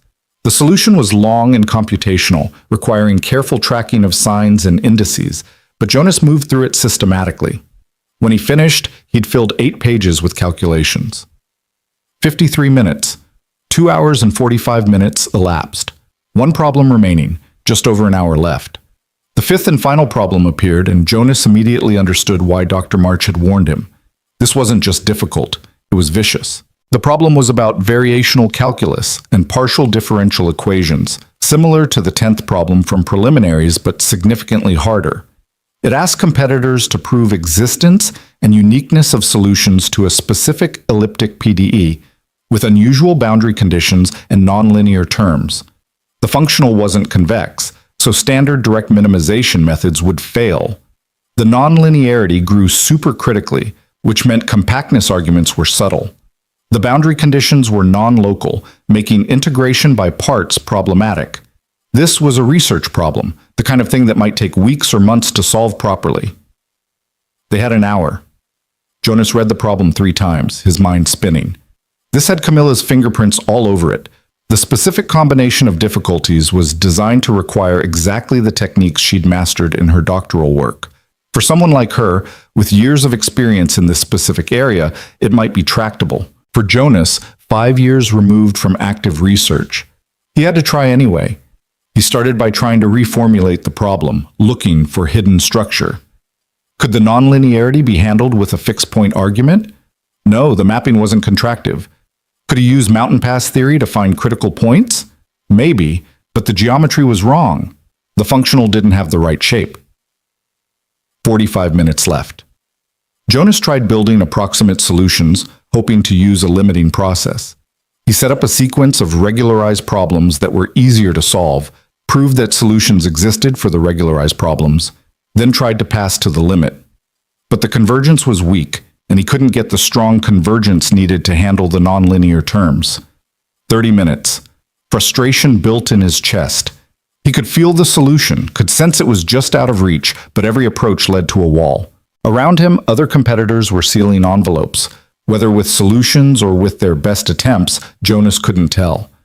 Camilla had been finished for 20 minutes, sitting calmly in her seat, watching the room with an expression of serene confidence. 20 minutes. Jonas forced himself to think differently. What if he was overcomplicating this? What if there was a classical technique he'd forgotten, something elegant and simple that he was overlooking because he was too focused on modern methods? He thought about the great mathematicians of the past, about how they'd solved problems before modern functional analysis existed. They'd used symmetry, they'd used physical intuition, they'd used variational methods, not the modern Sobolev space approach, but the classical calculus of variations that Euler and Lagrange had developed. What if he transformed the PDE into an equivalent variational problem, but used the old techniques, the ones that required less abstract machinery but more direct geometric insight? Jonas's pencil began to move faster. He rewrote the problem as a question about extremizing a functional, but now he thought about it classically. The Euler-Lagrange equations, the transversality conditions, the geometric interpretation of the boundary conditions as natural boundaries for the variational problem. 10 minutes. The argument was coming together. Not complete. There were technical details he'd need to verify, but the core idea was there. He showed how the classical approach handled the boundary conditions naturally, how the nonlinearity could be managed through careful estimation in the Euler-Lagrange framework, how existence followed from compactness in the right function space. 5 minutes. Jonas was writing as fast as his hand could move, laying out the structure of the proof, indicating where detailed calculations would go, sketching the key estimates. It wasn't perfectly rigorous, a referee would ask for more details, but it demonstrated clear understanding of the problem's deep structure. Time, Richardson announced. Jonas sealed his envelope with shaking hands. His final solution was incomplete, he knew that. But it was honest, creative, showed genuine mathematical insight. Whether it would be enough. He stood with the other competitors, placing his 5 envelopes in the collection box. As he turned away, he nearly collided with Camilla. Cutting it close, weren't you? She was smiling, but there was something else in her expression now, not just superiority, but genuine curiosity. I saw you struggling with the 5th problem. It's a difficult one. You designed it. Not a question. I suggested the topic area. The actual problem was crafted by the judging committee. She tilted her head, studying him. But yes, I knew it would be challenging for someone with your gaps in recent experience. Did you finish it? Jonas asked. Something flickered across her face. Of course, it's directly related to my doctoral research. I've been working with problems like this for years. Then you should have recused yourself. It's not exactly fair to compete in a problem you essentially designed. Camilla's expression hardened. Mathematics doesn't care about fair, Mr. Mercer. It cares about correct. And you'll find that out when the results are posted. She paused, then added in a lower voice, I watched you during that last hour. I saw you throwing everything at that problem, trying technique after technique. It was almost painful to watch, like seeing someone drown slowly. I'm still here. For now. But semifinals results are final. 10 people advance, 115 go home. And I promise you, Jonas, your incomplete solution to that fifth problem is going to cost you. She leaned closer. I hope you enjoyed your brief moment of relevance. Tomorrow morning, when you don't see your name on that advancement list, remember this feeling. Remember what it's like to want something desperately and still not be good enough to achieve it. She walked away, leaving Jonas standing alone in the auditorium that was rapidly emptying. Dr. March appeared at his elbow, her expression unreadable. Walk with me, she said quietly. They left the auditorium together, moving through corridors that led to a small outdoor courtyard. The late afternoon sun was warm, a sharp contrast to the climate-controlled intensity of the competition space. Dr. March sat on a bench, gesturing for Jonas to join her. That fifth problem was brutal, she said without preamble. Camilla pushed hard for something in that area. The rest of the committee tried to moderate it, but she insisted it was appropriate for this level of competition. She paused. Between you and me, I think she specifically designed it to break you. She told me as much. And yet you attempted it anyway. You didn't give up, didn't leave it blank.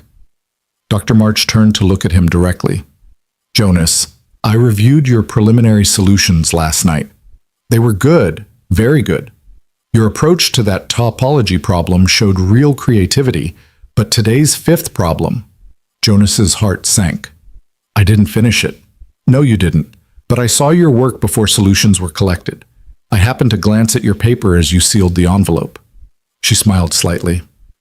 That classical variational approach? That was inspired. It's not the modern way to attack the problem, but it might actually work if the technical details can be verified. Might work isn't the same as works. No, it's not, which is why I can't tell you whether you'll advance or not. The judging will be close.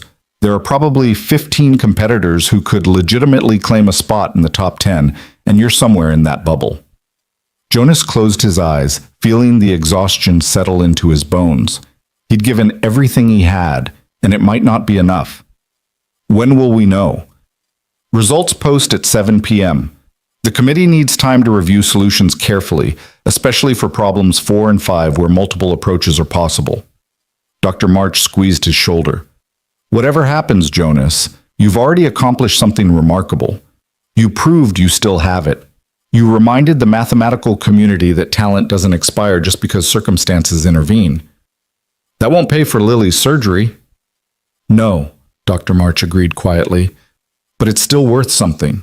To you, if to no one else. They sat in silence for a moment, watching other competitors drift through the courtyard in small groups, discussing the problems, sharing frustrations, and small victories. Jonas felt disconnected from them, separate. These were people for whom mathematics was still the center of their lives, who could afford to spend 4 hours on abstract problems because they had funding and time and institutional support. Jonas had none of that, just 2 weeks of desperate preparation and a lifetime of wondering what if. I should call Lily, he said finally, standing. She'll want to know how it went.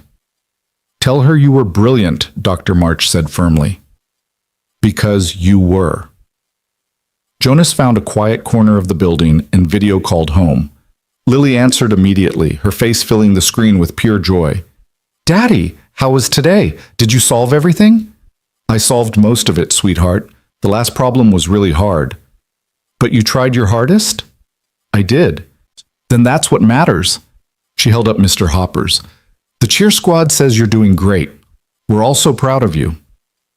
They talked for a few minutes, Lily chattering about her day, about the other kids at school who'd seen her daddy on the news, about how everyone thought he was amazing. Her absolute faith in him was simultaneously sustaining and crushing. What would he tell her when he didn't advance? How would he explain that trying your hardest sometimes wasn't enough? After they disconnected, Jonas wandered back to the main lobby. The space was filled with competitors killing time before results posted. Some were reviewing their work, others watching the live stream replay of the day's problems, still others just sitting in nervous silence. Alex Chen found him near the coffee station. Dude, that 5th problem was insane. I completely bombed it. Just wrote down the setup and some random ideas. You looked like you were really going for it, though. I tried. Don't know if it was enough. At least you attempted it. Half the room gave up entirely. Alex lowered his voice. There's a betting pool on who makes top 10. You're currently at even odds, 50-50 shot. Dr. Hartwell's guaranteed, obviously. She crushed everything, but spots 6 through 15 are basically a toss-up. That's comforting, Jonas said dryly. Hey, I put money on you making it, so you better advance or I'm out $50.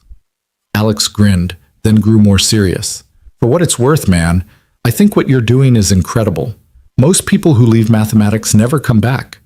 The fact that you're even competing, that you held your own against people half your age who've never stopped studying, that's badass. They talked for a while longer, Alex sharing stories about Berkeley, about his own research, about the peculiar culture of academic mathematics. Jonas found himself relaxing slightly, remembering what it had been like to be part of this community, to speak the language of theorems and proofs with people who understood. At 6:45 p.m., the crowd began to drift toward the bulletin boards where results would be posted. Jonas stayed back, unable to face it directly. His phone was clutched in his hand, checking the time every 30 seconds. 6:52, 6:54, 6:58. At 7:00 p.m. Exactly. Emily and her assistants appeared with printed sheets. The crowd surged forward immediately, bodies pressing against each other in desperate need to know. Jonas heard shouting, some triumphant, others devastated. Someone near the front burst into tears. Another person let out a whoop of joy. Jonas still couldn't move.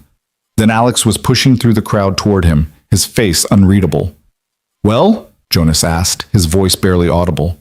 Alex broke into a huge grin. You magnificent bastard! You made it! Number 10. You're in by a single point. The world tilted slightly. Jonas grabbed Alex's shoulder to steady himself. You're serious? Dead serious. Come see for yourself. They pushed through the crowd to the board.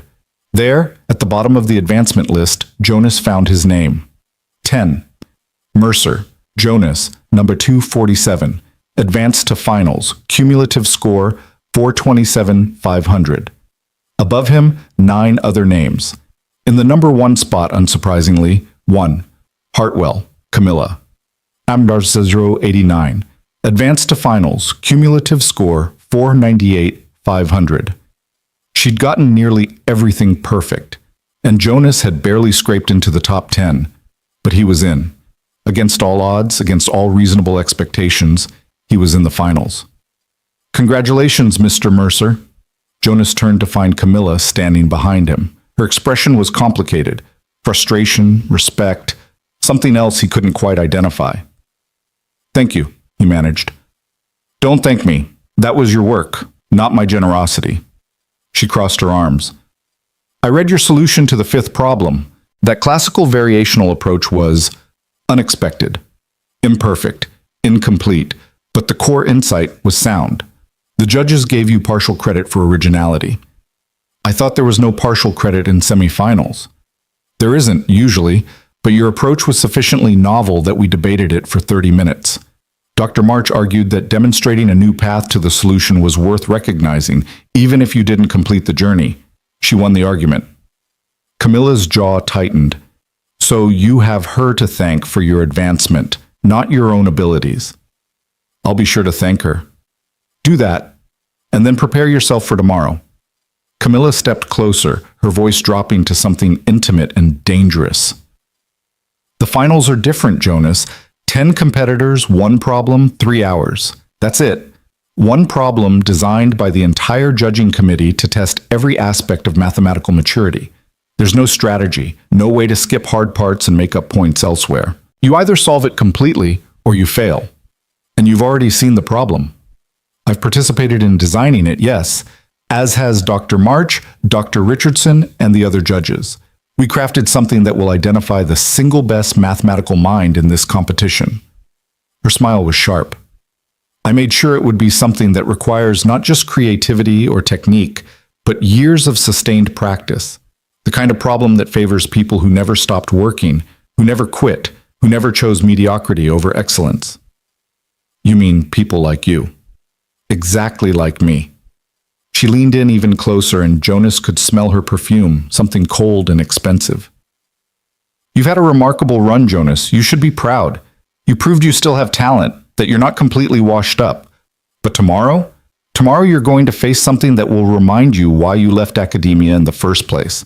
Because when it really mattered, when you had to choose between your career and your personal life, you chose to quit. And quitters don't win championships. I chose my daughter over a thesis. That's not quitting, that's being a father. For just a moment, something flickered in Camilla's eyes. Pain, recognition, vulnerability. Then the mask slammed back into place. Tomorrow, 9 a.m., main auditorium. I'd tell you to get some rest, but we both know you'll be up all night trying to prepare for a problem you can't possibly anticipate. I almost feel sorry for you. She walked away, leaving Jonas standing in front of the results board, surrounded by celebrating competitors and devastated ones.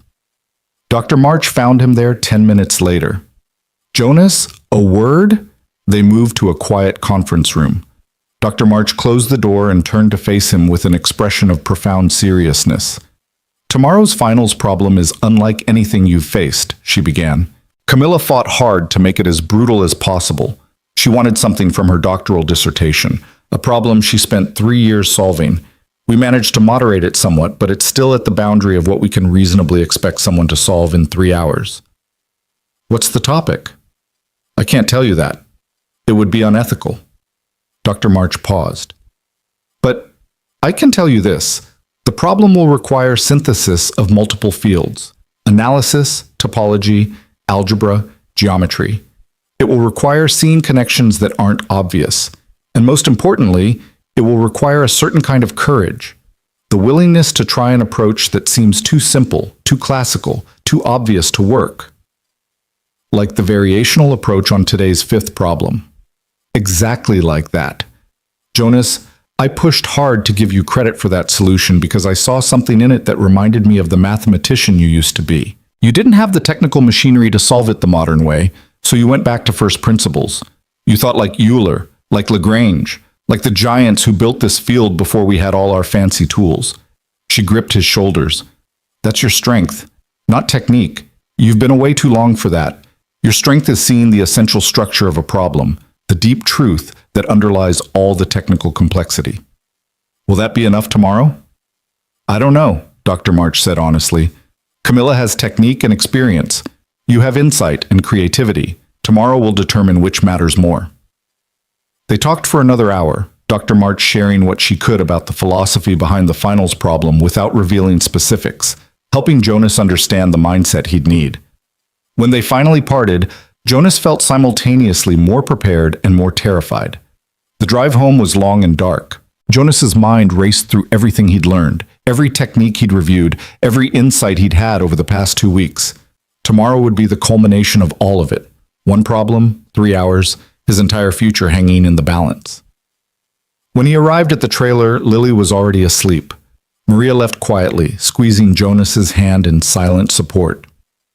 He checked on his daughter, sleeping peacefully, her cheer squad arranged protectively around her, and then moved to the kitchen table. His phone buzzed with messages. Congratulations from Dr. March, encouragement from Alex Chen, a longer message from Maria about how proud she was, how Lily had spent the evening telling everyone about her brilliant father. And one more message from Camilla. Third time's the charm, they say. Except you've already had your 2 chances, preliminaries and semifinals.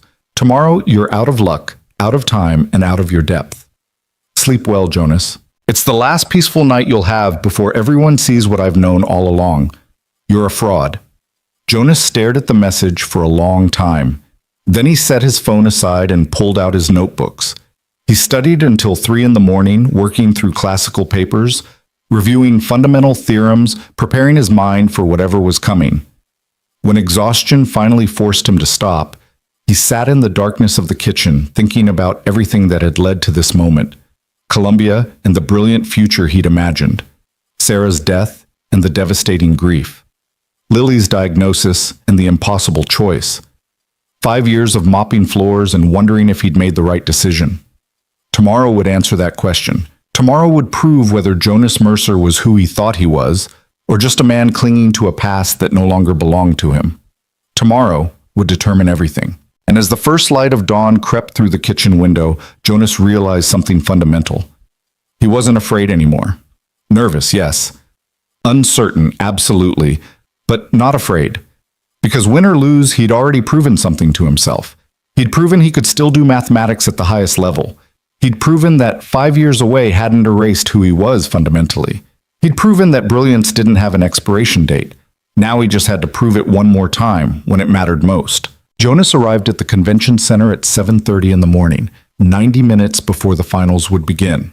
The main auditorium was already buzzing with activity. Camera crews setting up equipment, journalists conducting pre-competition interviews, early arriving spectators claiming seats. This wasn't just a mathematics competition anymore. It had become an event, a story, a spectacle that had captured public imagination in a way the Euler Challenge never had before. The janitor versus the professor, the dropout versus the elite, the underdog story that people couldn't stop talking about. Jonas made his way through the lobby, ignoring the cameras that swiveled toward him, the reporters who called his name. He found the competitors' preparation room, a quiet space set aside for the 10 finalists, and slipped inside. 6 people were already there. Jonas recognized most of them from the previous rounds. Alex Chen sat in a corner, headphones on, eyes closed, breathing deeply. A young woman named Sarah Kim from MIT was reviewing notes, her hands shaking slightly. 2 men Jonas didn't know were engaged in quiet conversation, their body language suggesting they were trying to calm each other's nerves. And in the far corner, perfectly composed, sat Camilla Hartwell. She looked up as Jonas entered, her expression unreadable. She was dressed impeccably. A dark blazer over a silk blouse, her hair pulled back in that severe bun that made her look simultaneously intimidating and untouchable. She looked like she'd slept perfectly, like she hadn't spent the night agonizing over what was coming. "Mr. Mercer," she said, her voice carrying across the quiet room. "I'm surprised you're here so early. Most people in your position would be savoring their last hour of peace." "I could say the same about you." "I'm not nervous." She closed her notebook. Jonas glimpsed pages of dense equations, and stood, walking over to him. "I've been preparing for this moment for 3 years. I know exactly what's coming, exactly what's required. This is just another day's work for me." "Then why are you here 90 minutes early?" Something flickered across her face. "Because I don't leave things to chance. Because I've worked too hard to risk any detail being wrong." She paused, studying him. "You look exhausted. Did you sleep at all?" "A few hours." "Not enough. You'll need mental stamina today, Jonas. The problem we've designed isn't something you can solve through pure inspiration. It requires sustained concentration over the full 3 hours. If your mind is already tired..." "I'll be fine." Camilla smiled slightly. "Will you? Or are you running on adrenaline and desperation? I've seen it before, competitors who make it to finals on talent and luck, then crash when faced with something that requires genuine depth." She stepped closer, her voice dropping. "You know what the difference is between us? I've been doing this professionally for a decade. I teach this material. I live and breathe it every single day. You've had 2 weeks. Maybe that's my advantage." Jonas met her gaze steadily. "I don't have years of orthodoxy weighing me down. I can see problems fresh without assuming I know the only way to solve them. We'll see if your fresh perspective survives the next 3 hours."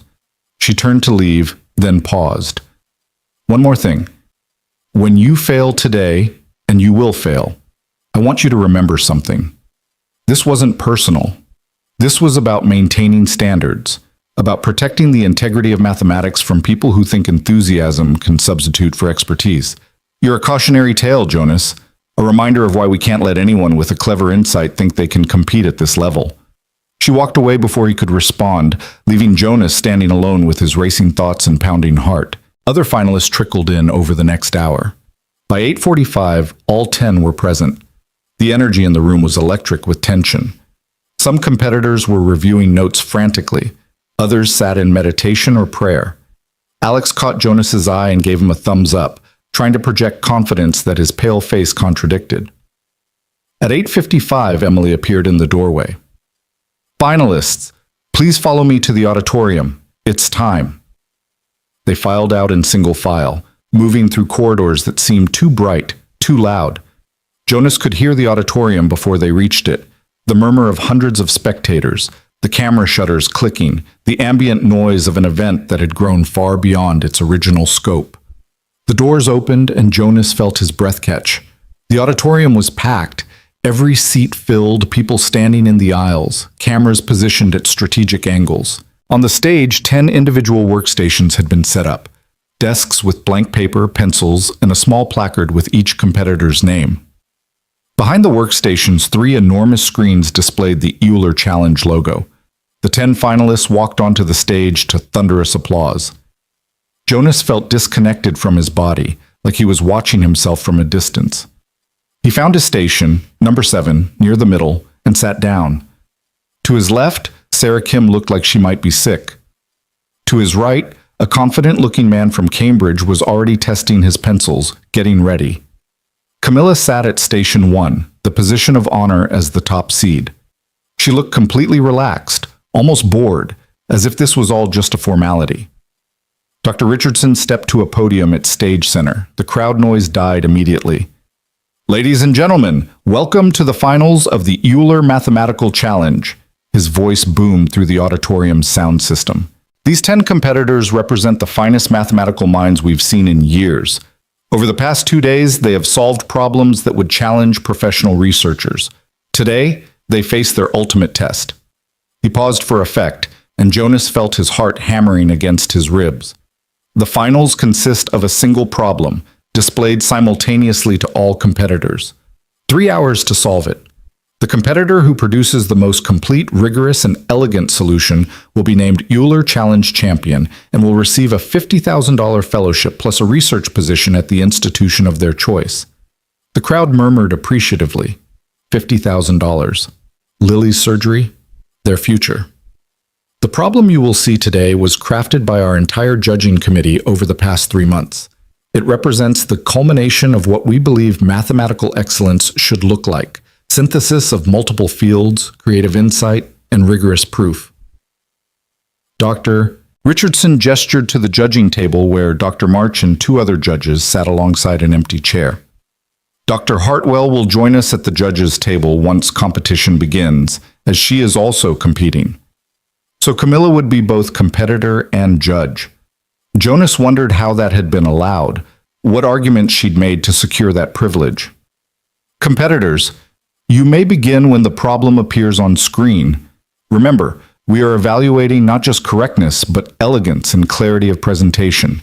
Show your work completely. Good luck. Richardson stepped back. The lights dimmed slightly. The 3 enormous screens flickered to life. And there, in stark black text against white background, appeared the problem that would determine everything. Jonas read it once, then again, then a 3rd time, his stomach sinking with each pass. The problem was a monster.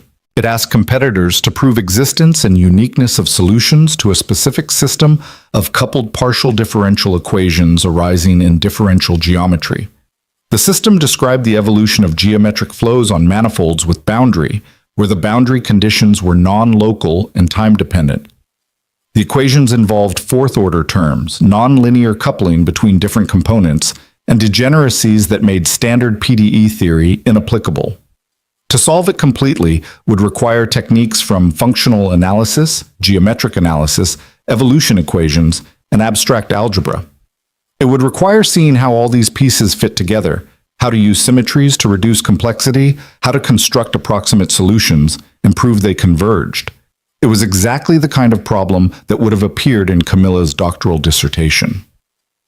Jonas looked over at her. She'd already started writing, her pencil moving confidently across the paper. She knew this problem, maybe not this exact formulation, but certainly the techniques needed to solve it. She'd been preparing for this specific type of problem for years. Around him, other competitors were beginning to work, some confidently, others with visible panic. Sarah Kim was staring at the problem like it was written in a foreign language. Alex had started writing but kept stopping, erasing, starting over. Jonas forced himself to breathe, to think clearly. Don't panic. Break it down. What do you know? He started by writing out the full system of equations, making sure he understood the setup completely. The equations described how certain geometric quantities evolved over time, subject to boundary conditions that coupled the interior behavior to the boundary behavior in a complicated way. The standard approach would be to use parabolic PDE theory, treating this as an evolution equation and proving existence of solutions for short times, then trying to extend to longer times. But the fourth-order terms meant it wasn't strictly parabolic, and the degeneracies made regularity estimates problematic. Jonas spent 30 minutes just analyzing the structure of the problem, identifying where the difficulties lay. The non-local boundary conditions were the key obstacle. They prevented using standard energy estimates because you couldn't integrate by parts cleanly. He glanced at the clock. 35 minutes elapsed. Camilla had already filled several pages, her solution developing systematically. The Cambridge competitor was making steady progress. Sarah Kim had given up and was just staring at her blank paper, tears sliding down her face. Jonas looked back at the problem. Think, what would the classical mathematicians have done? Before all the modern functional analysis machinery, how would someone like Poincaré or Hilbert have approached this? They would have looked for symmetries. They would have tried to find conserved quantities, things that didn't change as the system evolved. Those could give you control over the solution, could tell you it couldn't blow up or develop singularities. Jonas started hunting for symmetries in the equations. The manifold had a specific geometric structure. Was there a group action that left the equations invariant? He worked through the algebra, testing different possibilities. 50 minutes in, he found it. The manifold had a hidden rotational symmetry that wasn't obvious from the original formulation. If you worked in coordinates adapted to this symmetry, the equations simplified dramatically. The coupling between components reduced, the non-local boundary conditions became local. Jonas's pencil began to move faster, excitement building. This was it. This was the insight that would unlock the problem. He rewrote the equations in the symmetric coordinates, and suddenly everything became clearer. The fourth-order terms decoupled, the degeneracies disappeared. It was still difficult, but now it was tractable. He worked for another hour, developing the solution systematically, proving that solutions existed for the symmetry-reduced problem, showing they were unique, demonstrating that the symmetry assumption didn't lose generality. Any solution to the original problem had to respect the symmetry by uniqueness of solutions. 2 hours elapsed. Jonas was deep in the proof, filling page after page with calculations. Around him, the auditorium had fallen into absolute silence. Even the camera shutters had stopped clicking, as if everyone was holding their breath. He proved existence using a fixed-point theorem, carefully constructing a mapping whose fixed points corresponded to solutions. He proved uniqueness using an energy argument, showing that two solutions would have to agree. He verified all the regularity estimates needed to make the arguments rigorous.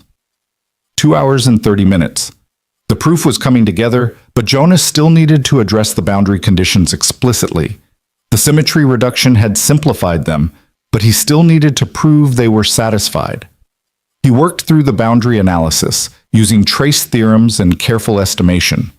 The non-local nature of the conditions required a subtle argument involving Fourier analysis, decomposing the boundary behavior into modes and showing each mode was controlled. 2 hours and 45 minutes. Jonas was writing as fast as he could, racing against the clock. The argument was complete in his head, but getting it down on paper with all the necessary details was taking longer than he'd anticipated. He abbreviated some steps, indicated where detailed calculations would go, focused on making the logical structure clear. Around him, several competitors had given up. Sarah Kim had left the stage entirely, unable to continue.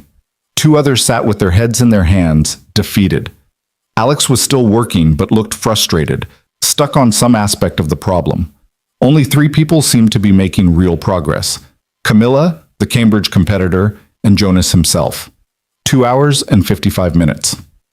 Jonas wrote the final line of his proof, showing that all the pieces fit together to establish existence and uniqueness of solutions. He'd done it. The solution was complete, rigorous, showing every major step. Not every tiny detail was spelled out, but the structure was there, solid and clear. He set down his pencil and looked at what he'd created. 12 pages of dense mathematics, each page building on the last, the whole thing forming a coherent argument from first principles to final conclusion. It was good, maybe the best mathematics he'd ever done. But was it enough? Time, Dr. Richardson announced. The word echoed through the auditorium. Jonas sealed his solution in the envelope provided, his hands shaking slightly. Around him, other competitors were doing the same, some looking relieved, others devastated. Camilla sealed her envelope calmly, then stood and walked to the judging table, taking her seat. She looked completely confident, unworried. She'd finished with 20 minutes to spare, Jonas had noticed. Whatever she'd written, she believed it was complete.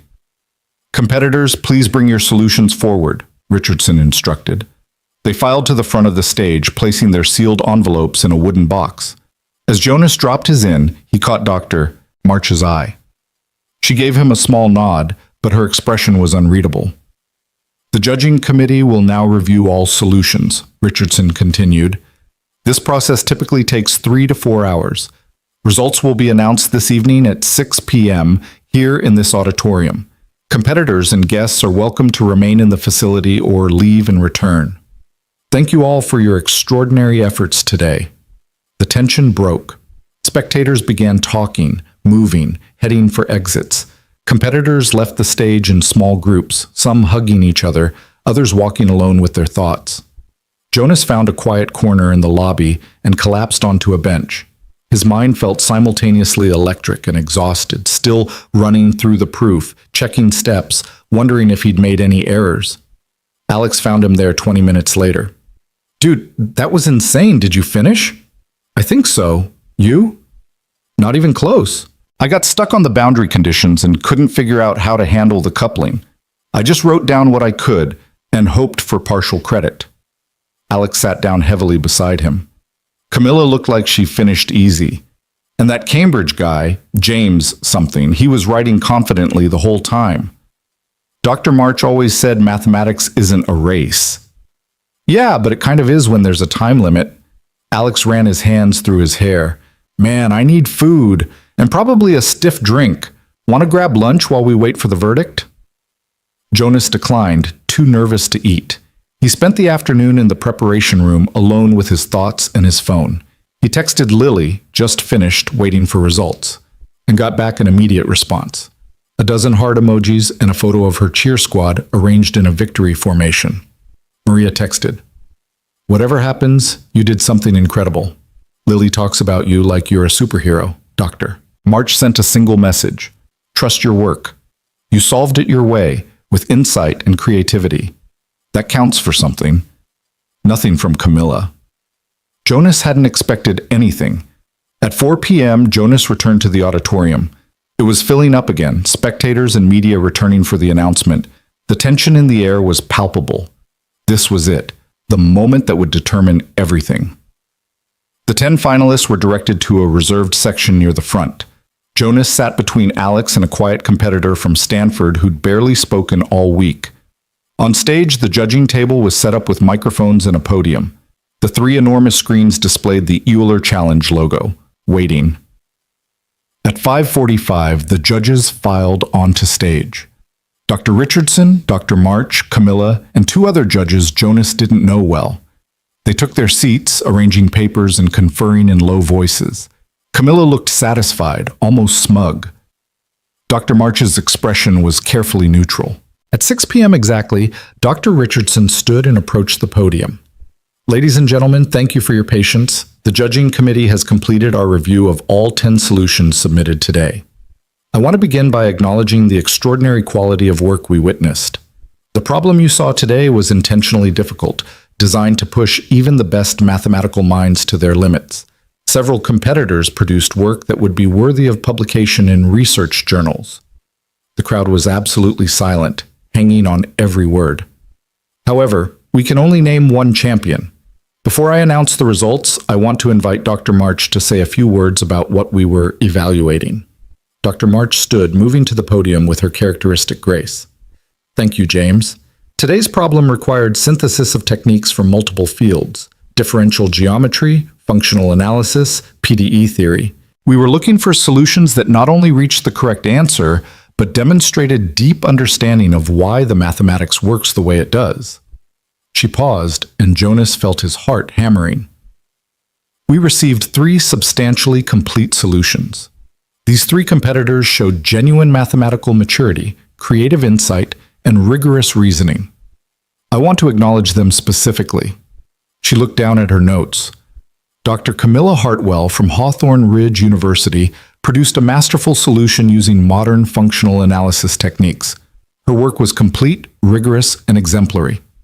Applause rippled through the auditorium. Camilla nodded graciously. James Wellington from Cambridge University provided an equally strong solution using geometric analysis methods. His approach was sophisticated and carefully executed. More applause. James stood briefly to acknowledge it. And finally, Jonas Mercer produced a solution that I can only describe as remarkable. Dr. March's voice took on a different quality, something like wonder. Mr. Mercer identified a hidden symmetry in the problem that no one else saw. This symmetry simplified the equations dramatically and revealed structure that the original formulation obscured. His solution was creative, elegant, and deeply insightful. The applause was thunderous. Jonas sat frozen, unable to process what he was hearing. However, Dr. March continued, and the crowd silenced immediately. There were differences in completeness and rigor. Dr. Hartwell's solution spelled out every technical detail explicitly. Mr. Wellington's solution was similarly thorough. Mr. Mercer's solution, while brilliant in its core insight, left some technical details sketched rather than fully proven. This presented the committee with a difficult choice. Jonas's stomach dropped. He'd been so focused on the main ideas that he'd rushed some of the technical verification. Had that cost him everything? The committee debated for over 2 hours, Dr. March said. We discussed what mathematical excellence means, what we should prioritize in evaluating solutions. Do we value technical completeness over creative insight? Do we reward orthodox approaches or innovative ones? She paused. In the end, we came to a decision. But before I announce it, I want to ask Dr. Hartwell to share her perspective as both competitor and judge. Camilla stood and approached the podium. She looked uncomfortable for the first time all week, something in her posture suggesting internal conflict. Thank you, Dr. March. Her voice was steady but lacking its usual confidence. I want to address the elephant in the room. I competed today while also serving as a judge. Some have questioned whether that was appropriate. I argued to the committee that I could be objective, that my professional standing meant I could maintain proper boundaries. She paused, and Jonas saw her hands tighten on the podium. I was wrong. I designed this competition to prove a point, to prove that mathematical excellence requires sustained professional dedication, that talent alone isn't enough, that people who leave academia forfeit their right to compete at this level. I chose today's problem specifically to favor approaches I was familiar with, techniques I'd mastered, methods that would be difficult for someone with gaps in their training. The auditorium was dead silent now. And Mr. Mercer solved it anyway, not using the methods I expected, but using an insight I completely missed. A symmetry that I, with all my years of experience and expertise, failed to see. Her voice cracked slightly. His solution is incomplete in some technical details, yes, but it's also genuinely creative in a way mine isn't. He found a new path to the answer, one that's actually more elegant than the standard approach. She turned to look directly at Jonas. I owe you an apology, Mr. Mercer. Not just for today, but for everything. For mocking you in my lecture hall, for trying to humiliate you publicly, for designing this competition to break you. You proved that mathematical brilliance doesn't expire just because life gets in the way. You proved that insight and creativity matter as much as technical training. You proved me wrong in every way that matters." Tears were streaming down her face now, and Jonas felt his own eyes burning. "I told you once that mathematics requires serious pedigree. I was an arrogant fool. Mathematics requires curiosity, creativity, and courage, all things you've shown in abundance. I don't know if I can earn your forgiveness, but I want you to know you belong in this world. You always have." She stepped back from the podium, wiping her eyes. Dr. March squeezed her shoulder as she returned to her seat.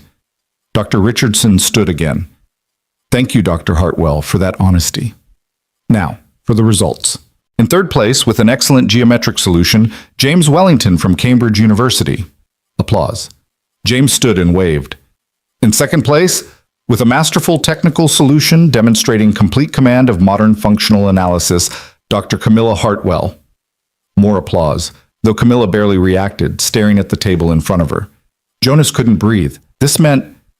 And in first place, for a solution that demonstrated extraordinary creative insight and revealed new mathematical structure, the Euler Challenge champion is Jonas Mercer. The auditorium exploded. People were standing, cheering, applauding. Cameras flashed. Someone was shouting his name. Jonas sat frozen, unable to move, unable to process that this was real. Alex grabbed him, pulling him to his feet. "You did it! You incredible bastard! You actually did it!" Jonas stumbled toward the stage in a daze. Dr. Richardson was holding an oversized check, $50,000. Doctor. March was beaming, tears in her eyes. And Camilla was standing, applauding with everyone else, her face a complicated mixture of emotions. Richardson handed Jonas the microphone. "Would you like to say anything?" Jonas looked out at the crowd, at all those faces. He thought about Lily at home watching on live stream, about the 5 years of mopping floors and wondering if he'd made the right choice, about Sarah and how she'd believed in him even when he'd stopped believing in himself. "I want to thank Dr. March for never giving up on me," he said, his voice shaking. "And I want to thank my daughter Lily, who reminded me that trying your hardest is what matters, not whether you're the smartest person in the room." He paused. Mathematics is beautiful because it's true for everyone, regardless of their background or circumstances. You don't need permission to love it, to pursue it, to contribute to it. You just need curiosity and courage. He looked at Camilla. "And I want to thank Dr. Hartwell. What she just said took more courage than solving any equation. She challenged me to prove I still belonged in this world, and that challenge made me better than I thought I could be." The applause was deafening. As Jonas left the stage, clutching his check and his championship certificate, Camilla intercepted him. "I meant every word I said up there," she told him quietly. "I was terrified of you, Jonas. Terrified that if someone like you, someone who'd left and come back, could compete with me, it would mean my entire career, everything I'd sacrificed for mathematics, wasn't as special as I'd told myself it was. Your work is brilliant, Camilla. You got second place in the most prestigious mathematics competition in the country. I got second place to someone working a night shift and studying between cleaning bathrooms." She smiled, but there was no bitterness in it now. "That's actually incredible. It means mathematics is bigger than I'd let myself believe. More democratic, more open. I'd spent so long building walls around it, protecting it like some exclusive club." She extended her hand. "Can we start over? As colleagues?" Jonas took her hand. "I'd like that." "Good, because I'm going to make this right. There's a fellowship at Hawthorne Ridge, fully funded, complete flexibility. It's yours if you want it. You can finish your PhD, publish your research, and we'll be honored to have you." Behind them, media was gathering, wanting interviews, questions. But Jonas was thinking about Lily, about telling her they'd won, about the surgery that would save her life, about the future that had suddenly opened up before them. He'd come to this competition desperate and doubting. He was leaving it transformed. The janitor had become the champion, and the world of mathematics would never quite be the same. The drive home from Boston took on a dreamlike quality, as if Jonas was moving through a world that had fundamentally shifted while he wasn't looking. The oversized check sat in the passenger seat, $50,000 made tangible, made real. His phone buzzed continuously with messages, calls, notifications that he'd become some kind of overnight sensation.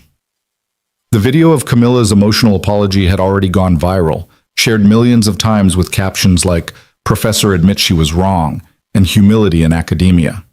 But Jonas barely registered any of it. His mind kept circling back to a single thought. Lily would be okay. After years of worry, of counting pennies and making impossible choices, of lying awake wondering how he'd afford the surgery that would save his daughter's life, it was over. They'd won.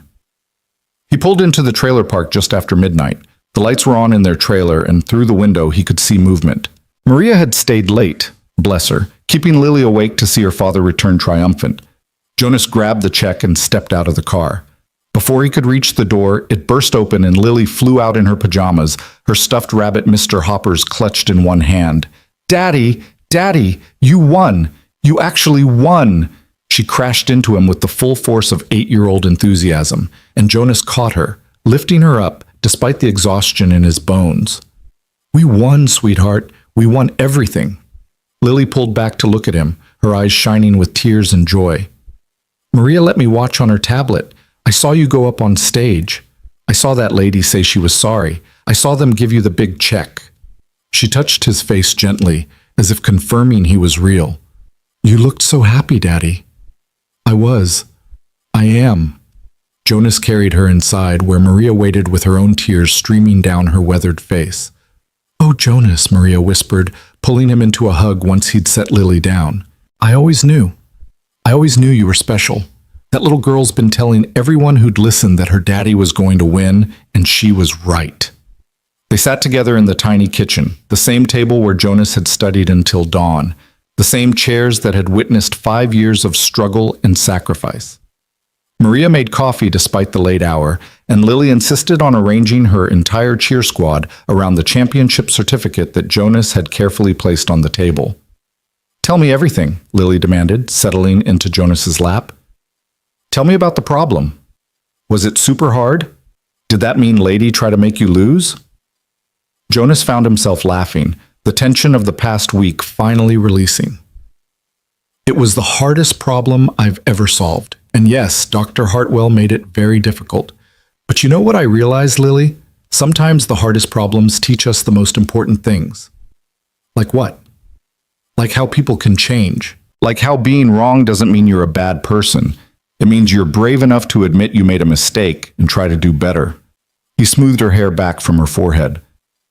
"Dr. Hartwell apologized in front of hundreds of people. That took more courage than solving any equation."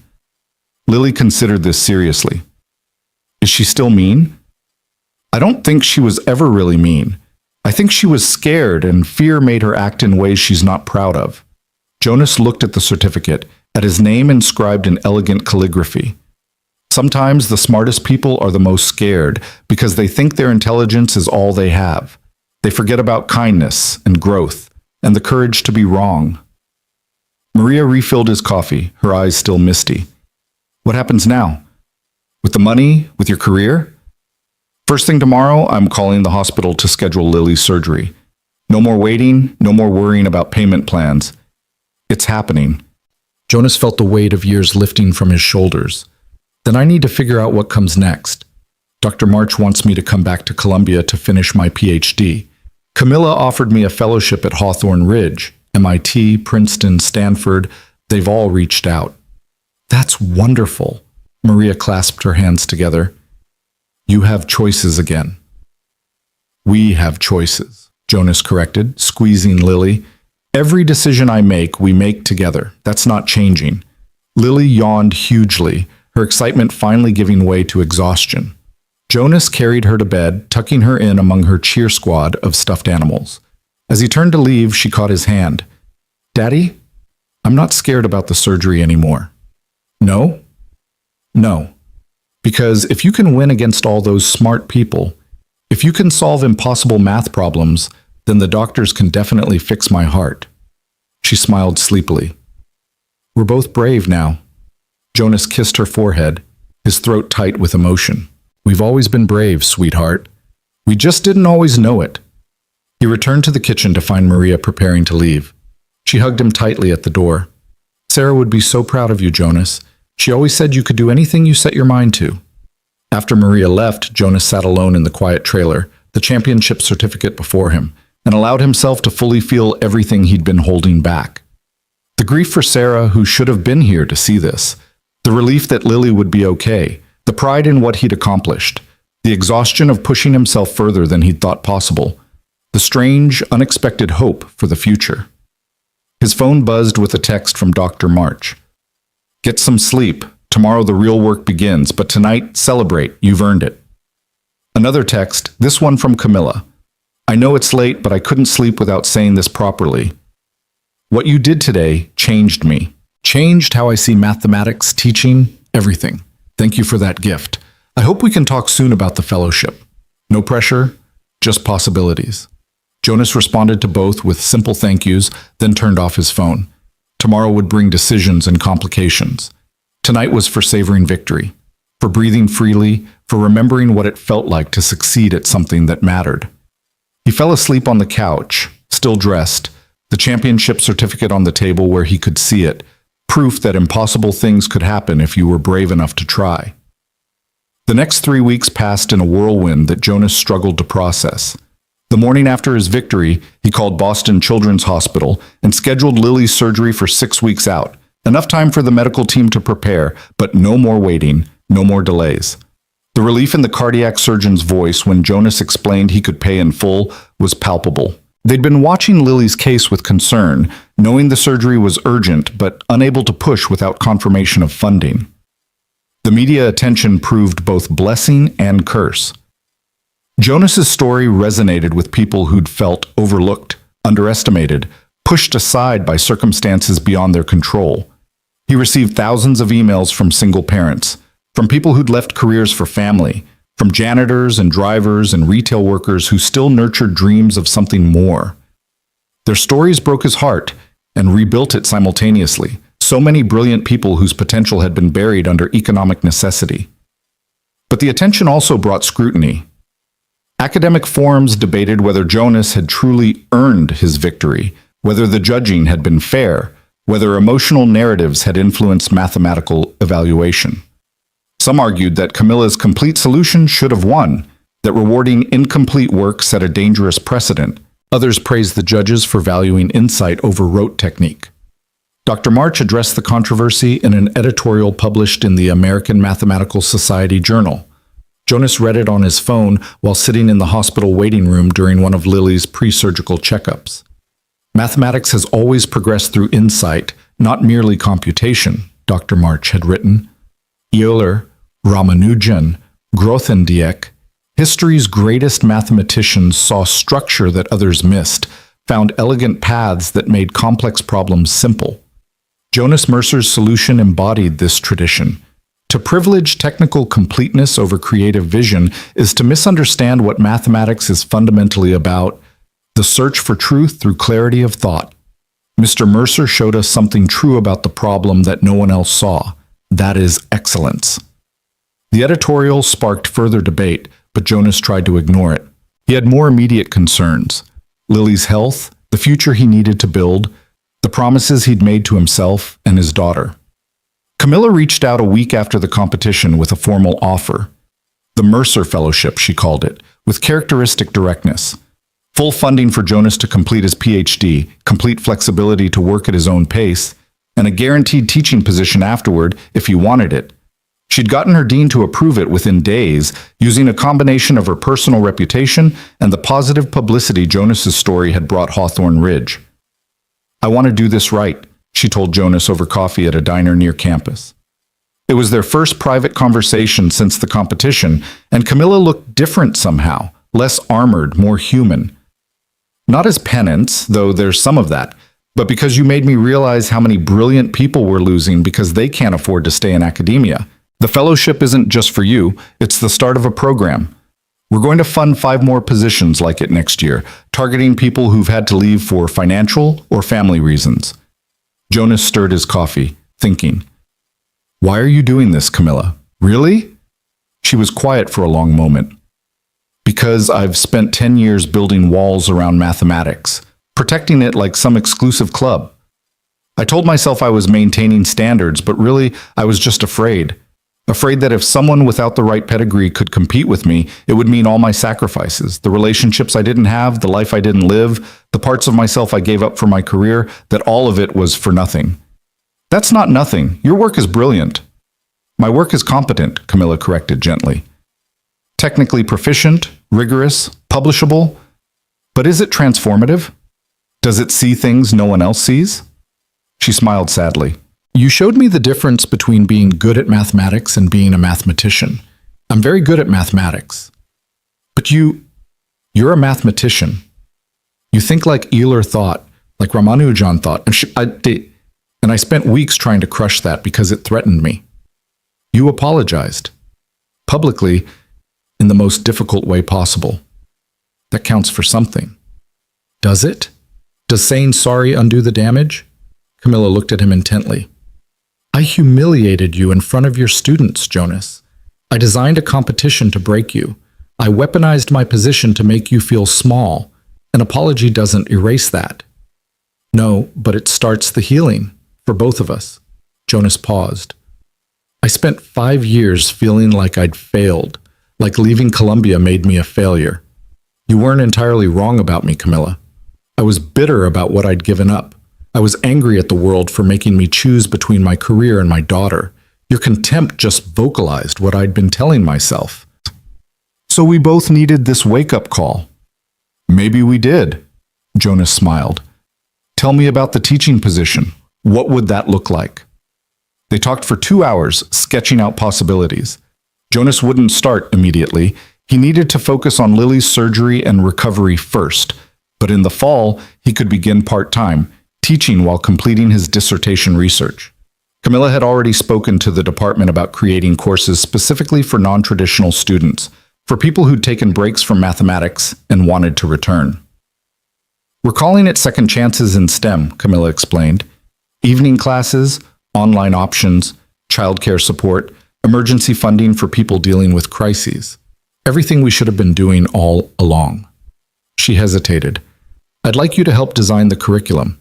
You understand what these students need in a way I never could. Because I am these students. Exactly.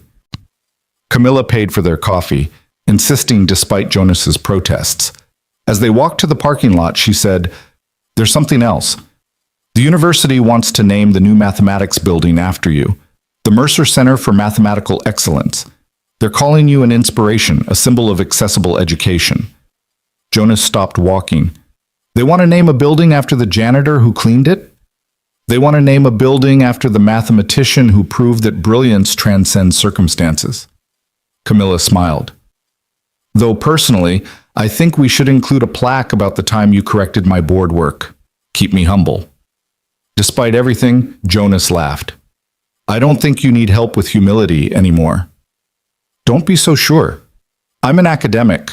We're capable of profound arrogance even after being thoroughly humbled. She turned serious again. Jonas, I can't undo what I did.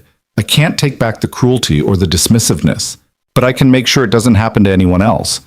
That has to count for something. It counts for everything, Jonas assured her. People can change. You've proven that. They parted with a handshake that felt like the beginning of something. Not quite friendship yet, but mutual respect, the foundation on which something better could be built. The weeks before Lily's surgery were filled with preparation of a different kind.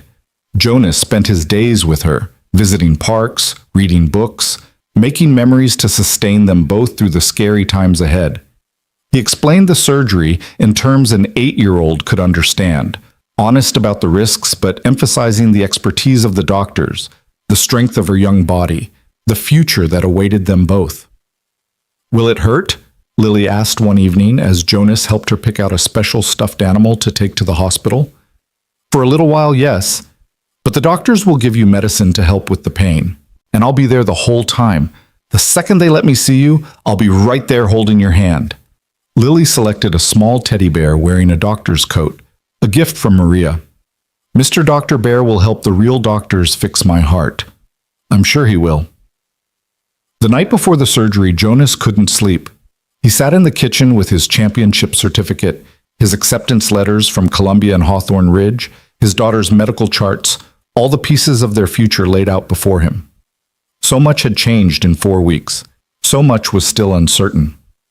His phone buzzed with a message from Dr. March. Thinking of you and Lily tomorrow. She's going to be fine. She's got her father's strength. Another from Alex Chen. Good luck tomorrow, man. Lily's got this. She's tougher than any math problem. And one from Camilla. I'm not religious, but I'm praying anyway. For Lily, for you, for your family. You've both already won the hardest battle. You've stayed together, stayed loving, stayed brave. The surgery is just a technicality. See you on the other side. Jonas read the messages through blurring eyes.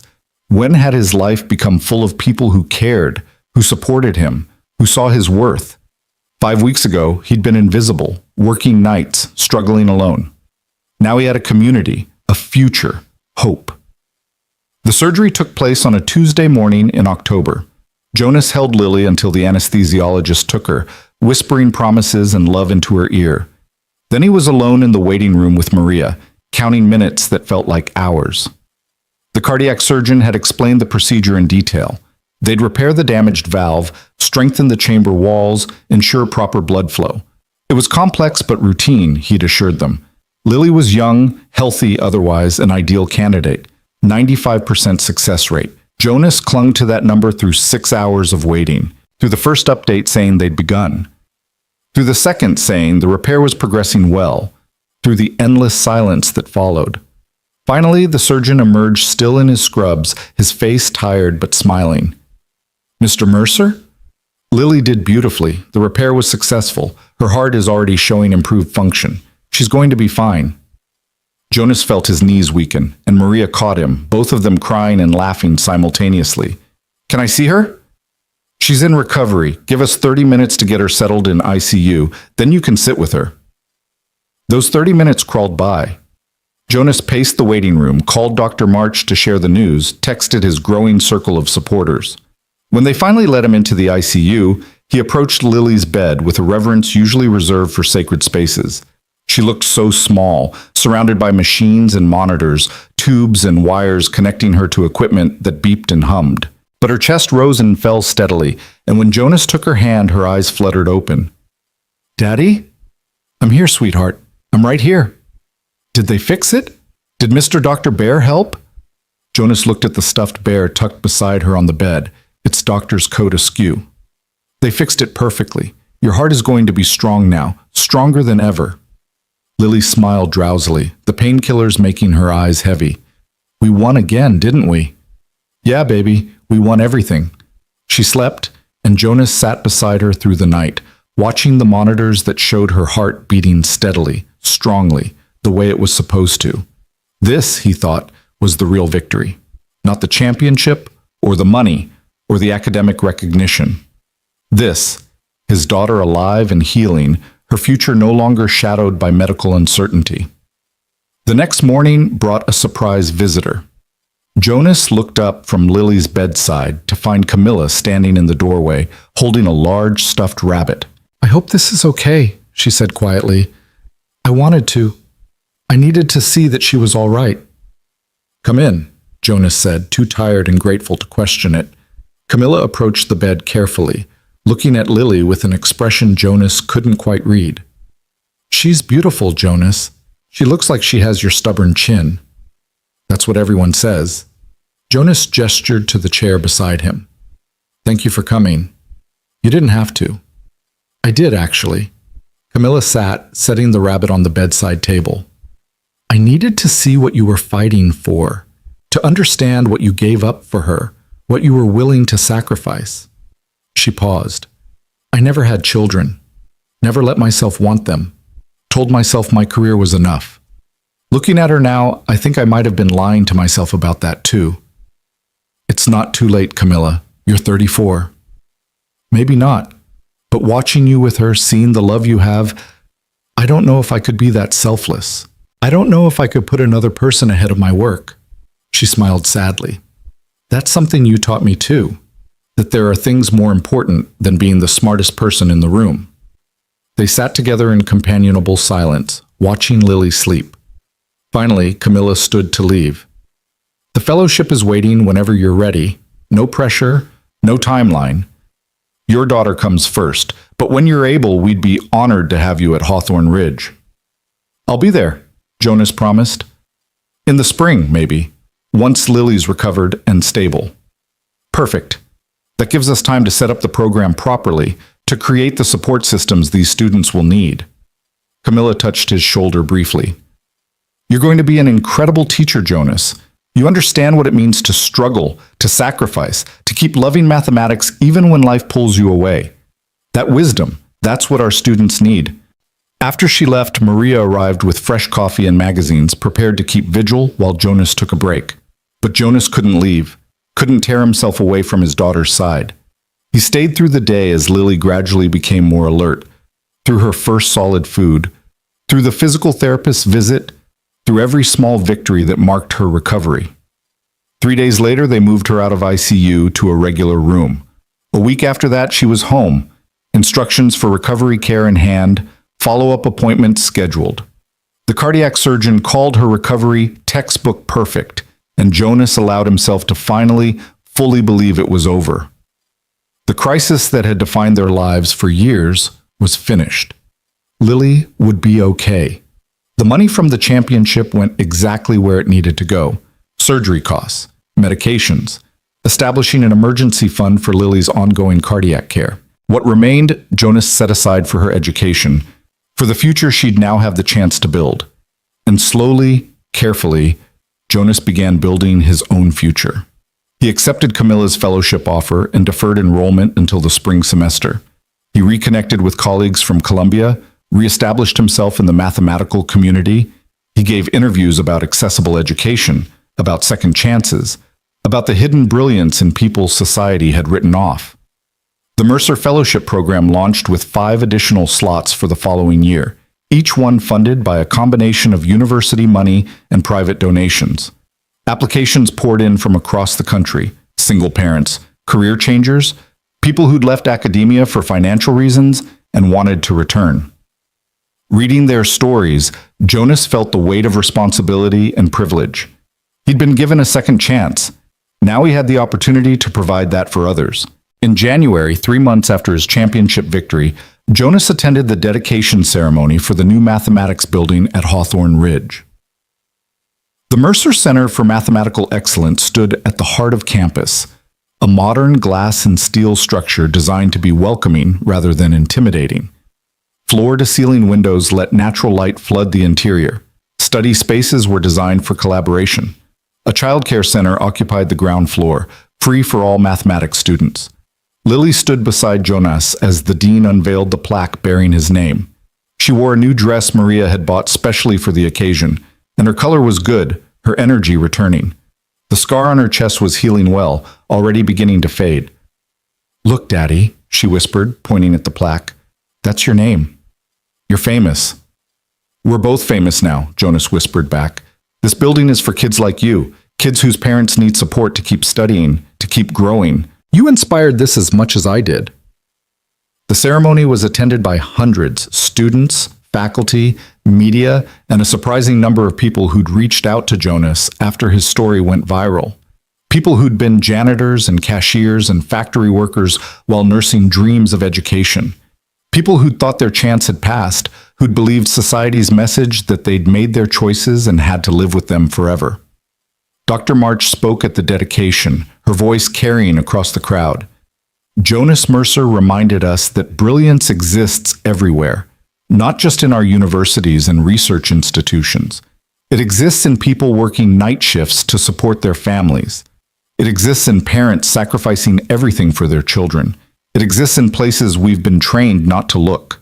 This building stands as our commitment to see that brilliance, to nurture it, to give it the support it deserves.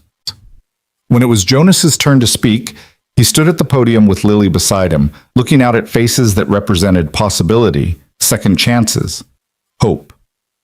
5 months ago, I was mopping floors in a lecture hall, believing I'd left mathematics behind forever. I thought I'd made my choice, family over career, and that choice was final. He paused, squeezing Lily's hand. But I learned something important. Life doesn't have to be about choosing between the things you love. Sometimes, with support and community and people who believe in you, you can have both. You can be a father, and a mathematician. You can work nights and still contribute to human knowledge. You can start over at 32 and build something beautiful. He looked at Camilla, sitting in the front row. I also learned that people can change, can grow, can admit they were wrong, and become better. Dr. Hartwell challenged me in the harshest way possible, but that challenge made me stronger. Her willingness to apologize, to acknowledge her mistakes, to create this program, that took more courage than solving any mathematical problem. She showed me that the real measure of a person isn't never making mistakes. It's what you do after you've made them. The applause was thunderous. Jonas saw Camilla wiping her eyes, saw Dr. March beaming, saw students who'd already enrolled in the Second Chances program standing and cheering. After the ceremony, as crowds mingled and cameras flashed, Evelyn Drake approached Jonas. He recognized her immediately, the billionaire philanthropist who'd been in the audience at the finals, who'd apparently been moved by his story. "Mr. Mercer, I wanted to speak with you." She extended her hand, her grip firm and confident. "I've been watching your journey with great interest. What you've accomplished, what Dr. Hartwell has created here, it's exactly the kind of initiative I want to support." "Ms. Drake, it's an honor." "The honor is mine. I want to fund the expansion of the Mercer Fellowship Program nationally. 20 universities, 50 positions per year. Full support for non-traditional students who want to pursue mathematics and sciences." She smiled at his shocked expression. "You've proven that potential exists everywhere, that talent doesn't care about pedigree or circumstance. I want to make sure that potential has opportunities to flourish." The implications were staggering. 50 students per year, 20 universities, 1,000 opportunities over the next decade for people who'd been told they'd missed their chance. Jonas felt overwhelmed, humbled, awed by the ripple effects of one desperate decision to correct an equation on a blackboard. "I don't know what to say." "Say you'll help me implement it. Say you'll be the face of this program, the proof that it works." Evelyn looked at Lily. "And bring your daughter to the planning meetings. I have a feeling she has important perspectives to share." That spring, Jonas began teaching at Hawthorne Ridge. His first class was Foundations of Mathematical Thought, designed specifically for students who'd been away from formal education. The first day he stood before 20 students ranging in age from 22 to 58, former truck drivers and nurses and store managers, single parents and career changers, and people who'd always loved mathematics but never thought they'd have the chance to study it seriously. "I'm going to tell you something important," Jonas began. "You belong here. I know society sends different messages. I know people have told you you're too old, too far behind, too unrealistic. I know because people told me the same things. But those people are wrong." He wrote an equation on the board, the same one Camilla had gotten wrong, the one that started everything. Mathematics is truth. It doesn't care about your background, your age, your credentials. If you can see the truth, if you can follow the logic, if you have the courage to question and explore and make mistakes, then you can do mathematics. That's the only requirement. His students were rapt, hungry for validation, for permission to dream again. Jonas recognized their expressions, the mixture of hope and fear, the desperate want to believe combined with years of being told they couldn't. He knew that feeling intimately. Teaching, Jonas discovered, was his calling in a way research had never been. He loved watching understanding dawn in students' eyes, loved finding ways to explain complex ideas so they became clear and accessible, loved creating space where people felt safe to struggle and fail and try again. These students worked harder than any traditional undergraduates because they knew the value of the opportunity, knew how rare second chances were. One student, a 43-year-old former nurse named Patricia, stayed after class one day. "Professor Mercer, I wanted to thank you. I've loved mathematics since I was a child, but life got in the way. Family, bills, responsibilities. I thought that door was closed forever. You've reopened it." "You reopened it yourself," Jonas corrected gently. "You applied, you showed up, you're doing the work. I'm just holding the door. Still, you give us hope. You show us it's possible." She paused. "My daughter is 10. She watches me study, sees me struggling with problem sets, hears me talking about your lectures. Last week she said she wants to be a mathematician when she grows up. Because if her mom can do it, anyone can." Jonas thought about Lily, about the world she'd inherit, about the message his journey sent to kids everywhere. That's what this is all about. Not just giving individuals second chances, but changing what society believes is possible. As spring turned to summer, Jonas settled into rhythms that felt sustainable, healthy, right. Teaching 3 days a week, spending 2 days on his dissertation research, reserving weekends entirely for Lily. They went to parks and museums, took a trip to the beach, attended Maria's 75th birthday party. Lily thrived, her cardiac function improving with each checkup, her energy returning to normal childhood levels. She started playing soccer, carefully, with doctor's approval, and Jonas stood on the sidelines with other parents, cheering her on, marveling at how much had changed. A year ago, she'd been too weak to run. Now she was flying across the field, laughing, living the childhood that had been stolen by illness. In August, Jonas defended his doctoral dissertation. The topic, geometric flows with non-standard boundary conditions, was a direct extension of the work he'd done at the Euler Challenge. Dr. March flew in from Columbia to serve on his committee, and Camilla was there as well, having co-advised the research. The defense itself was almost anticlimactic after the drama of the competition. Jonas presented his results clearly, answered questions competently, and received unanimous approval. When Dr. March officially declared him Dr. Mercer, the small audience, faculty, students, Lily, Maria, Alex Chen, who'd driven down from Boston, erupted in applause. Afterward, at the celebration dinner Maria had organized, Lily climbed into Jonas's lap. "Now you're Dr. Daddy," she announced proudly, "like the doctors who fixed my heart." "A different kind of doctor, sweetie. I fix equations, not hearts." "You fixed my heart too," Lily said seriously. "You made it so I could get better. You won that math competition so I could have surgery. That's the same thing."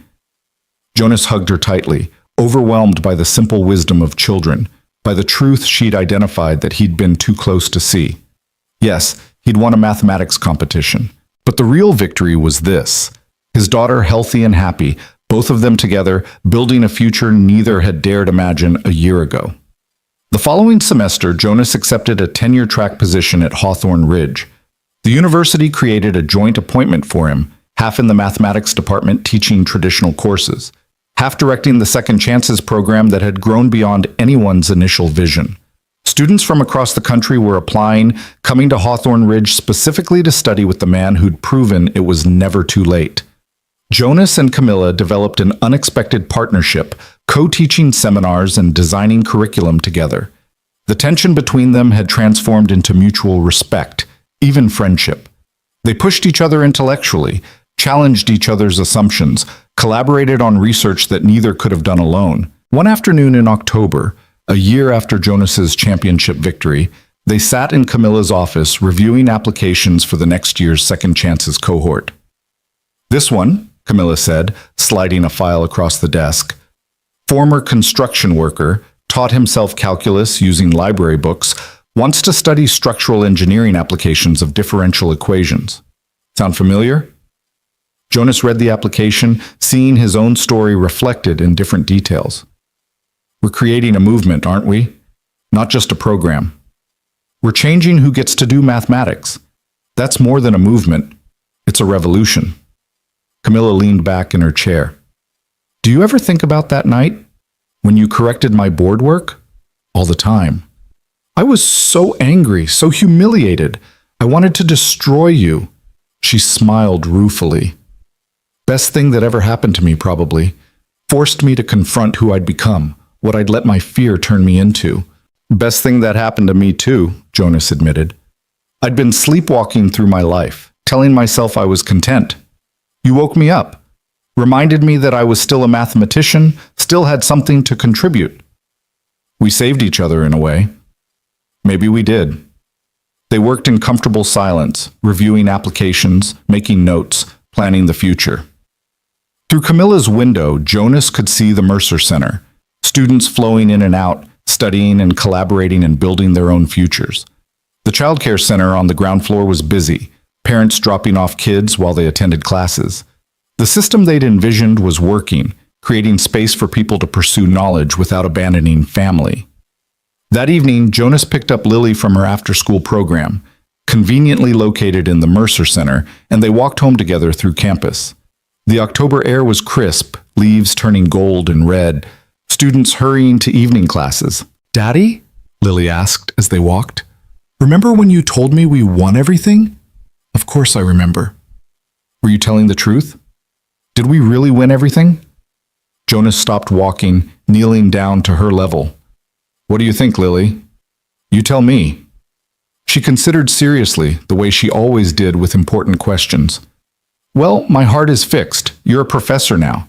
We have enough money for everything we need. We have friends who care about us." She paused. "But the best thing is that you're happy again. You smile now, Daddy, like you used to in the pictures with Mommy." Jonas felt tears prick his eyes. "Yeah, sweetheart, we won everything. We won the things that actually matter." They continued walking hand in hand past the mathematics building bearing his name, past students who'd been inspired by his story, toward the small house Jonas had been able to buy with his fellowship stipend. Nothing fancy, but theirs, stable, home. Inside, Jonas helped Lily with homework while he prepared dinner. Later, after she'd gone to bed with Mr. Dr. Bear and Mr. Hopper's standing guard, Jonas sat in his small home office reviewing his research notes. He was working on a paper about the symmetry reduction technique he'd discovered during the competition, exploring its applications to other classes of problems. The mathematics flowed easily now, joyfully, the way it had when he first fell in love with the subject. His phone buzzed with a message from Dr. March. "Just received your latest draft. It's brilliant, Jonas. This is going to make waves. Proud of you doesn't begin to cover it." Another from Alex Chen. "Dude, I'm citing your competition solution in my dissertation. You literally changed the field. Also, my advisor says hi and wants to know if you're hiring postdocs because she has students who'd kill to work with you." And one from Camilla. "The Drake Foundation approved funding for another 50 fellowship positions. We're going national next year. This is happening because of you, Jonas, because you had the courage to correct my mistake. Thank you for that. Thank you for everything." Jonas set down his phone and looked around his office. Walls covered with Lily's artwork, bookshelves full of mathematics texts, his championship certificate framed above his desk. On his computer screen, equations waited to be explored, problems waited to be solved, knowledge waited to be created and shared. This was his life now. Not the life he'd imagined at 25 when he was a rising star at Columbia. Better, in ways he couldn't have predicted. Richer, deeper, more meaningful. He was a mathematician, yes, but he was also a father, a teacher, a symbol of possibility for people who'd been told they'd missed their chance. The journey from janitor to professor had been painful, humbling, transformative. It had required confronting his own doubts, facing down someone determined to break him, pushing himself further than he'd thought possible. It had required accepting help, building community, letting go of pride and bitterness. But it had also given him back himself, had reminded him that identity isn't something you lose when circumstances change. It's something you carry inside, dormant but never dead, waiting for the right moment to resurface. Jonas Mercer had been a mathematician when he was mopping floors. He'd been a mathematician when he was changing Lily's bandages. He'd been a mathematician every moment of those 5 years, even when he couldn't see it himself. The competition hadn't made him a mathematician. It had simply given him permission to remember what he'd always been. And now he had the privilege of giving that same permission to others, of saying, "You belong here. You are enough. Your circumstances don't define your potential. Start again. Dream again. Become who you were meant to be." Jonas returned to his equations, losing himself in the pure pleasure of mathematical thought. Outside, the autumn night deepened. In her room, Lily slept peacefully, her heart beating strong and steady. Tomorrow would bring classes and meetings, students and research, all the beautiful complexity of a life fully lived. But tonight, Jonas simply worked, creating knowledge, following truth wherever it led, doing what he loved most in a world he'd helped make more just. Genius, he'd learned, could wear any uniform. It could hide in unexpected places, waiting for recognition, for opportunity, for someone brave enough to say, "You matter. Your mind matters. Your dreams matter." Jonas had been that someone for his students. Dr. March had been that someone for him. Lily had been that someone too in her own way, giving him reason to fight, to risk, to prove that love and ambition didn't have to be enemies. And Camilla, difficult, arrogant, cruel Camilla, had also been that someone, though in the most painful way possible. She'd challenged him to prove his worth, and in meeting that challenge, Jonas had rediscovered who he was. They'd all won, in the end. One understanding, one growth, one the chance to become better versions of themselves. As Jonas wrote the final equation of his proof, he thought about all the students who would read this paper, who would learn from his technique, who would build on his work to create new knowledge. He thought about the students he'd teach tomorrow, about the lives he'd touch, about the future he and Camilla and Dr. March were building together. Mathematics, that most pure and abstract of disciplines, had led him back to what mattered most: connection, compassion, the courage to help others become their best selves. Jonas closed his notebook, turned off his desk lamp, and went to check on Lily one last time. She slept surrounded by her cheer squad, a small smile on her face, dreaming whatever dreams 8-year-olds dream. "We won, sweetheart," Jonas whispered, kissing her forehead. "We won everything that matters. And tomorrow, we get to wake up and win all over again." He left her door cracked open, light from the hallway spilling into her room, and went to bed himself. Tomorrow would bring new challenges, new opportunities, new chances to prove that second chances could change the world. But tonight, Jonas Mercer, mathematician, father, professor, symbol of possibility, simply rested, content in the knowledge that impossible things could happen if you were brave enough to solve the equation, trust your truth, and never stop believing that you deserved a seat at the table. The janitor had become the professor. The dropout had become the champion. The invisible man had become impossible to ignore. And in doing so, he'd reminded the world of something it had forgotten: that brilliance doesn't have prerequisites, that excellence doesn't require permission, and that it's never, ever too late to become who you were always meant to be.